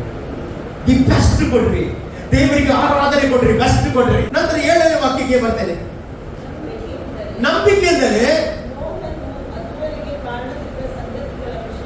ನೋಹನು ಅದುವರೆಗೆ ಕಾಣದಿದ್ದ ಸಂಗತಿಗಳ ವಿಷಯವಾಗಿ ದೈವೋಕ್ತಿಯನ್ನು ಹೊಂದಿ ಭಯಭಕ್ತಿಯುಳ್ಳವನಾಗಿ ತನ್ನ ಮನೆಯವರ ಸಂರಕ್ಷಣೆಗೋಸ್ಕರ ನಾವೇನು ಕಟ್ಟಿ ಸಿದ್ಧಪಡಿಸಿದನು ಎಂಬುದಾಗಿ. ನೋಡಿ, ಅಲ್ಲಿ ನೋಹನ ಬಗ್ಗೆ ಅಲ್ಲಿ ಬರೆಯಲ್ಪಟ್ಟಿದೆ. ನೋಹನ ಬಗ್ಗೆ ಬರೆಯುವಾಗ ಏನು ಬರ್ತಿದ್ದಾರೆ ಗೊತ್ತಿದೆ? ಅಲ್ಲಿ ನೋಹನು ಅದುವರೆಗೆ ಕಾಣದಿದ್ದ ಅಂತೆ. ನೋಹನು ಅದುವರೆಗೆ ಕಾಣದಿದ್ದ, ಲೋಕದವರು ಸಹ ಕಾಣಲಿಲ್ಲ. ಏನದು? ಮಳೆ. ಅಲ್ಲಿ ದೇವರು ಸೃಷ್ಟಿ ಮಾಡಿದ ನಂತರ ಒಮ್ಮೆ ಸಹ ಮಳೆ ಬರಲಿಲ್ಲ, ಮಳೆಯೇ ಬರಲಿಲ್ಲ. ಆದ್ರೆ ದೇವರು ಇಲ್ಲಿ ಹೇಳ್ತಾ ಇದ್ದಾರೆ ಏನಂತ ಹೇಳಿದ್ರೆ, ನಾನು ಈ ಲೋಕವನ್ನು ಏನ್ ಮಾಡ್ತೇನೆ? ಮಳೆ ತಂದು ಏನ್ ಮಾಡ್ತೇನೆ? ನಾಶ ಮಾಡ್ತೇನೆ. ಏನ್ ತಂದು? ಮಳೆ ತಂದು ನಾನೇನ್ ಮಾಡ್ತೇನೆ? ನಾಶ ಮಾಡ್ತೇನೆ ಅಂತ ಹೇಳುವಾಗ ಅಲ್ಲಿಂದ ಮಳೆ ಅಂದ್ರೆ ಏನಂತ ಗೊತ್ತಿಲ್ಲ, ಮಳೆ ಬಂದದ್ದೇ ಕಾಣಲಿಲ್ಲ. ಹಾಗಾಗಿ ಯಾರು ಸೇವ್ ಮಾಡಲಿಲ್ಲ, ನಂಬಲಿಲ್ಲ ಆ ಮಾತನ್ನು. ದೇವರು ನಂಬಲಿಲ್ಲ. ಆದ್ರೆ ನೋವನ್ನು ಏನ್ ಮಾಡಿದ? ನಂಬಿದ. ದೇವರಿಗೆ ಮಳೆ ಕಾಣಲಿಲ್ಲ, ಮಳೆ ಬರುವುದು ಗೊತ್ತಿಲ್ಲ, ಮಳೆ ಅಂದ್ರೆ ಏನಂತ ಗೊತ್ತಿಲ್ಲದಾಗ ಸಹ ನಂಬಿದ. ಇವತ್ತು ಎಷ್ಟು ಜನ ನಂಬ್ತಾ ಇದ್ದಾರೆ? ಹಲ್ಲೆಲೂಯಾ. ನಿನ್ನ ರೋಗದ ಬಗ್ಗೆ ನಿನಗೆ ಗೊತ್ತಿಲ್ಲದಿರಬಹುದು, ಇವತ್ತು ನಂಬು. ಯೇಸುವಿನ ನಾಮದಲ್ಲಿ ಸೌಖ್ಯ ಉಂಟು ಎಂಬುದಾಗಿ ನಂಬು. ಆಮೇಲೆ ಯೇಸು ನಿನ್ನನ್ನು ಗುಣಪಡಿಸ್ತಾನೆ ಎಂಬುದಾಗಿ ನಂಬು. ಆಮೇಲೆ ಹಲ್ಲೆಲೂಯಾ. ನಾವು ನೋಡ್ತೇವೆ ಆ ಒಂದು ವ್ಯಕ್ತಿ, ನಾವು ಅದು ದೇವರ ವಾಕ್ಯದಲ್ಲಿ ಮಾತನ್ನು ಬರೆಸುವಂತ 9ನೇ ಅಧ್ಯಾಯದಲ್ಲಿ ನಾವು ನೋಡುವುದಾದ್ರೆ, ಒಬ್ಬ ತಂದೆ ಮಗನ ಮೂಕದೆವು ಹಿಡಿದಿರುವಾಗ ಅವನು ಯಾರ ಬಳಿಗೆ ಬರ್ತಾನೆ? ಯೇಸುವಿನ ಬಳಿಗೆ ಬರುವುದ ಮೊದಲು ಶಿಷ್ಯರ ಬಳಿಗೆ ಬರ್ತಾನೆ. ಆಗ ಶಿಷ್ಯರಿಗೆ ಗುಣಪಡಿಸಲಿಕ್ಕೆ ಆಗಲಿಲ್ಲ. ಆಮೇಲೆ ಗುಣಪಡಿಸಲಿಕ್ಕೆ ಆಗಲಿಲ್ಲ. ನಂತರ ಅವನು ಯೇಸು ಬಳಿಗೆ ಬಂದು ಏನು ಹೇಳ್ತಾನೆ? ಅವನು, ನಿನ್ನ ಕೈಯಲ್ಲಿ ಆಗುವುದಾದ್ರೆ ನನ್ನ ಮಗನನ್ನು ಗುಣಪಡಿಸಿ ಅಂತ ಹೇಳ್ತಾ ಇದ್ದಾನೆ. ನಂತರ ಅವನು ಹೇಳ್ತಾನೆ, ನಿನ್ನ ಶಿಷ್ಯರ ಹತ್ರ ಹೋದ್ರೆ ಅವರಿಂದ ಆಗದೆ ಹೋಯ್ತು ಅಂತ. ಆಗ ಯೇಸು ಆ ಶಿಷ್ಯರನ್ನು ನೋಡಿ ಒಂದು ಮಾತು ಹೇಳ್ತಾನೆ. ಏನ್ ಹೇಳ್ತಾನೆ? ಎಲ್ಲ ಮೂರ್ಖ ಸಂತಾನವೇ, ನಂಬಿಕೆ ಇಲ್ಲದ ಸಂತಾನವೇ. ಆಮೇಲೆ ದೇವರು ಬಯಸುವುದು ನಂಬಿಕೆಯುಳ್ಳ ಸಂತಾನ. ನೀನು ನಾನು ನಂಬಿಕೆಯುಳ್ಳ ಸಂತಾನದವರಾಗಿದ್ದೇವೆ. ನಾನು ನೀನು ನಂಬಿಕೆಯನ್ನು ಜೀವಿಸುವವರಾಗಿದ್ದೇವೆ. ಆಮೇಲೆ ಅದಕ್ಕೆ 10ನೇ ಅಧ್ಯಾಯ ಈ 37ನೇ ವಾಕ್ಯದಲ್ಲಿ ನೀವು 38ನೇ ವಾಕ್ಯ, ಇಬ್ರಿ 10:38ನೇ ವಾಕ್ಯ ಏನ್ ಹೇಳ್ತದೆ ಗೊತ್ತುಂಟಾ? ಆದರೆ ನನ್ನವನಾಗಿರುವ ನೀತಿವಂತನು ನಂಬಿಕೆಯಿಂದಲೇ ಬದುಕುವನು. ಒಂದು ಎಷ್ಟು ಜನ ನಂಬಿಕೆಯಿಂದ ಬದುಕ್ತಾ ಇದ್ದಾರೆ? ಆಮೇಲೆ ನಾವು ಬದುಕುವುದು ನಂಬಿಕೆಯಿಂದಲೇ. ಆಮೇಲೆ ಅಲ್ಲಿ ಕೆಲವರ ಆಸ್ತಿ ಉಂಟು, ಅದು ಉಂಟು, ಇದು ಉಂಟು, ಎಲ್ಲ ಉಂಟು. ಆದ್ರಿಂದ ನನಗೆ ಏನು ತೊಂದರೆ ಇಲ್ಲ, ಹಣ ಉಂಟು, ಎಲ್ಲ ಉಂಟು. ನಾನು ಹೇಳ್ತೇನೆ, ಹಣ ನಿನ್ನನ್ನು ಉಳಿಸ್ಲಿಕ್ಕೆ ಸಾಧ್ಯವೇ ಇಲ್ಲ. ಹಲ್ಲೆಲೂಯಾ. ನಿನ್ನ ಪುಷ್ಯ ನಿನ್ನನ್ನು ಉಳಿಸ್ಲಿಕ್ಕೆ ಸಾಧ್ಯ ಇಲ್ಲ. ಹಲ್ಲೆಲೂಯಾ. ನಾವು ನೋಡ್ತೇವೆ, ಕೋಟ್ಯಾಧಿಪತಿ ಮರು ದಿವಸ ಭಿಕ್ಷುಕರಾಗಿದ್ದಾರೆ, ಭಿಕ್ಷುಕ ಕೋಟ್ಯಾಧಿಪತಿ ಆಗಿದ್ದಾರೆ. ಅಲ್ಲಿ ಇವತ್ತು ನಾವು ಏನಂತೆ, ನನ್ನವನಾಗಿರುವ ನೀತಿ ನಂಬಿಕೆಯಿಂದಲೇ ಬದುಕುತ್ತಾನೆ. ಅವನು ಹಿಂತೆಗೆದರೆ ಅವನಲ್ಲಿ ನನಗೆ ಸಂತೋಷವಿರುವುದಿಲ್ಲ.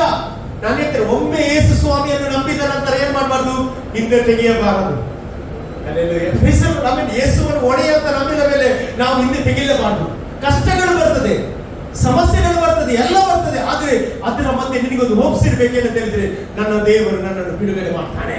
ಇಲ್ಲಿ ನೋಡಿ, ಇನ್ನೂ ಮಳೆ ಇಲ್ಲದೆ ಇರುವಾಗ ನೋಹನ ಹತ್ರ ಹೇಳ್ತಾರೆ ದೇವರು ಏನಂತ ಹೇಳಿದ್ರೆ, ನಾವೇನು ಕಟ್ಟು, ನಾವೇನು ಕಟ್ಟು, ಹೇಗೆ ನಾನು ಹೇಳಿದ ಪ್ರಕಾರ ನಾವೇನು ಕಟ್ಟು ಎಂಬುದಾಗಿ ಹೇಳುವಾಗ ನೋಹ ದೇವರ ಮಾತಿನಲ್ಲಿ ನಂಬಿಕೆ ಇಟ್ಟು ನಾವೇನು ಕಟ್ಟುತ್ತಾನೆ. ನಾವೇನು ಕಟ್ಟಿದ ಮೇಲೆ ಅವನು ಸುಮ್ಮನೆ ಇರಲಿಲ್ಲ. ಏನ್ ಮಾಡಿದವ? ಎಲ್ಲರಿಗೂ ಹೇಳಿದೆ. ಯಾಕೆ? ಎಲ್ಲ ಸಹ ಬದುಕಬೇಕು, ಎಲ್ಲ ರಕ್ಷಿಸಲ್ಪಡ್ಬೇಕು ಎಂಬುದಾಗಿ ಅವನು ಏನ್ ಹೇಳಿದ? ಪ್ರಸಂಗ ಮಾಡಿದ. ಏನು ಗೊತ್ತಿಲ್ಲ, ಅಲ್ಲಿ ಜಲಪ್ರಳಯ ಬರ್ತದೆ, ನಾವೇ ಒಳಗೆ ಹೋಗಿ ಸುರಕ್ಷಿತರಾಗಿರಿ ಎಂಬುದಾಗಿ. ಆದ್ರೆ ಬೈಬಲ್ ಹೇಳ್ತದೆ, ಅಲ್ಲಿದ್ದವರು ಯಾರು ಸಹ ನೋಹನ ಮಾತನ್ನು ಕೇಳಲಿಲ್ಲ, ನೋಹನ ಮಾತಿನಲ್ಲಿ ನಂಬಿಕೆ ಇಡಲಿಲ್ಲ. ಆದ್ರೆ ನೋಹನ ಮಕ್ಕಳು, ನೋಹನ ಹೆಂಡತಿ, ಎಲ್ಲ ಪ್ರಾಣಿ ಪಕ್ಷಿಗಳು, ಆಮೇಲೆ ವಿಧ ವಿಧವಾದ ಎಲ್ಲ ರೀತಿಯ ಜಾತಿಯ ಪಕ್ಷಿಗಳು ಆ ಒಂದು ನಾವೇ ಒಳಗೆ ಬರುವಾಗ ಅಲ್ಲಿ ಒಂದು ದಿವಸ ದೇವರು ಹೇಳಿದಾಗ ಏನಾಯ್ತು? ಆಕಾಶದಲ್ಲಿ ಮಳೆ ಬಂತಂತೆ. ಅದುವರೆಗೆ ಕಾಣದ ಮಳೆ ಬಂತು. ಮಳೆ ಬರುವಾಗ ಏನಾಯ್ತು?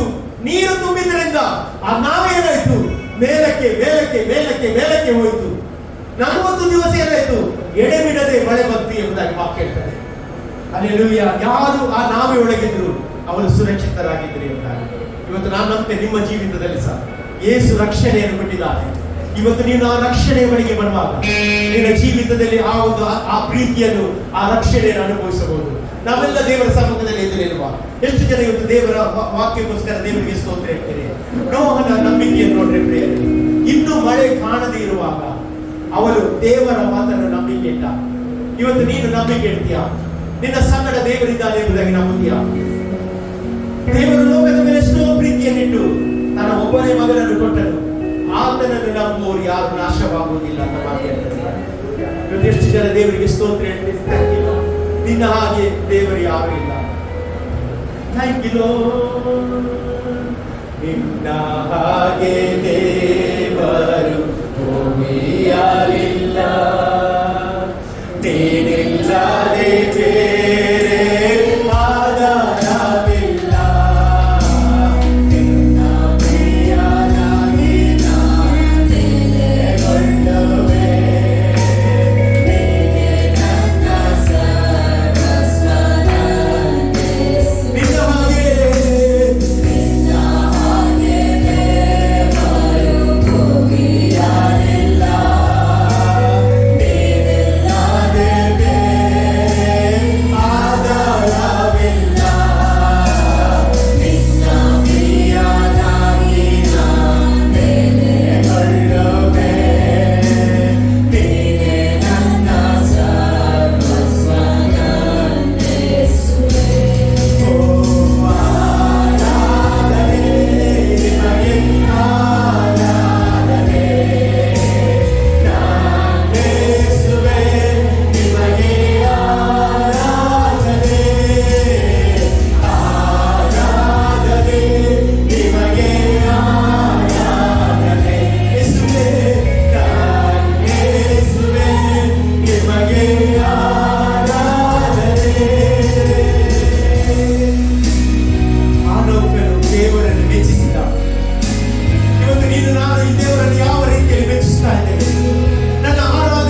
ನಂಬುವವನು ಎಲ್ಲವೂ ಆಗುತ್ತದೆ ಎಂಬುದಾಗಿ. ಆಗ ಆ ವ್ಯಕ್ತಿ ಹೇಳ್ತಾರೆ, ನಾನು ನಂಬುತ್ತೇನೆ ಸ್ವಾಮಿ ಎಂಬುದಾಗಿ. ಇವತ್ತು ಎಷ್ಟು ಜನ ನಂಬ್ತಾ ಇದ್ದೀರಿ? ದೇವರೇ, ನೀನು ನಂಬಿದ ಮಕ್ಕಳ ದುಡ್ಡು ಸ್ವಾಮಿ, ಅವರ ಜೀವಿತ ದೊಡ್ಡ ಸೂಪರ್ ನ್ಯಾಚುರಲ್ ಕಾರ್ಯ ನಡೆಯಿತು. ನಾನು ಅವರ ರೋಗವನ್ನು ಶಪಿಸುತ್ತಿದ್ದೇನೆ, ಅವರ ಎಲ್ಲ ದೇವರ ಅಪನಂಬಿಕೆಯನ್ನು ಶಪಿಸುತ್ತಿದ್ದೇನೆ. ನಿನ್ನ ಜೀವದ ವಾಕ್ಯವನ್ನು ಡಿಕ್ಲೇರ್ ಮಾಡ್ತಾ ಇದ್ದೇನೆ. ಇವತ್ತಿನಿಂದ ಒಂದು ಹೊಸ ರೆಲಫ್ನಲ್ಲಿ ಹೋಗುವಂತೆ ಮಾಡುತ್ತಾರೆ. ಹಾಗೆ ಮಾಡೋದಕ್ಕೆ ನಿನಗೆ ಸ್ತೋತ್ರ. ಎಲ್ಲ ಪ್ರಿಯ ಮಕ್ಕಳ ನಿನ್ನ ಕರಗಳಿಗೆ ಕೊಡ್ತೇನೆ. ಮುಂದಿನ ದಿವಸ ದೊಡ್ಡ ಸಾಕ್ಷಿ ಕೇಳುವಂತೆ ಮಾಡುತ್ತಾರೆ. ಮಹಿಮೆ ನಿನಗೆ ಯೇಸುವಿನ ನಾಮದಲ್ಲಿ ಬೇಡುತ್ತೇನೆ ತಂದೆ, ಆಮೆನ್. ಅಲ್ಲಿ ಹೇಳುವುದೊಂದಿಗೆ ಅಂತ್ಯ ಆಶೀರ್ವಾದ ಪಡೆದುಕೊಳ್ಳುವ. Thank you Jesus.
ಲೋಕ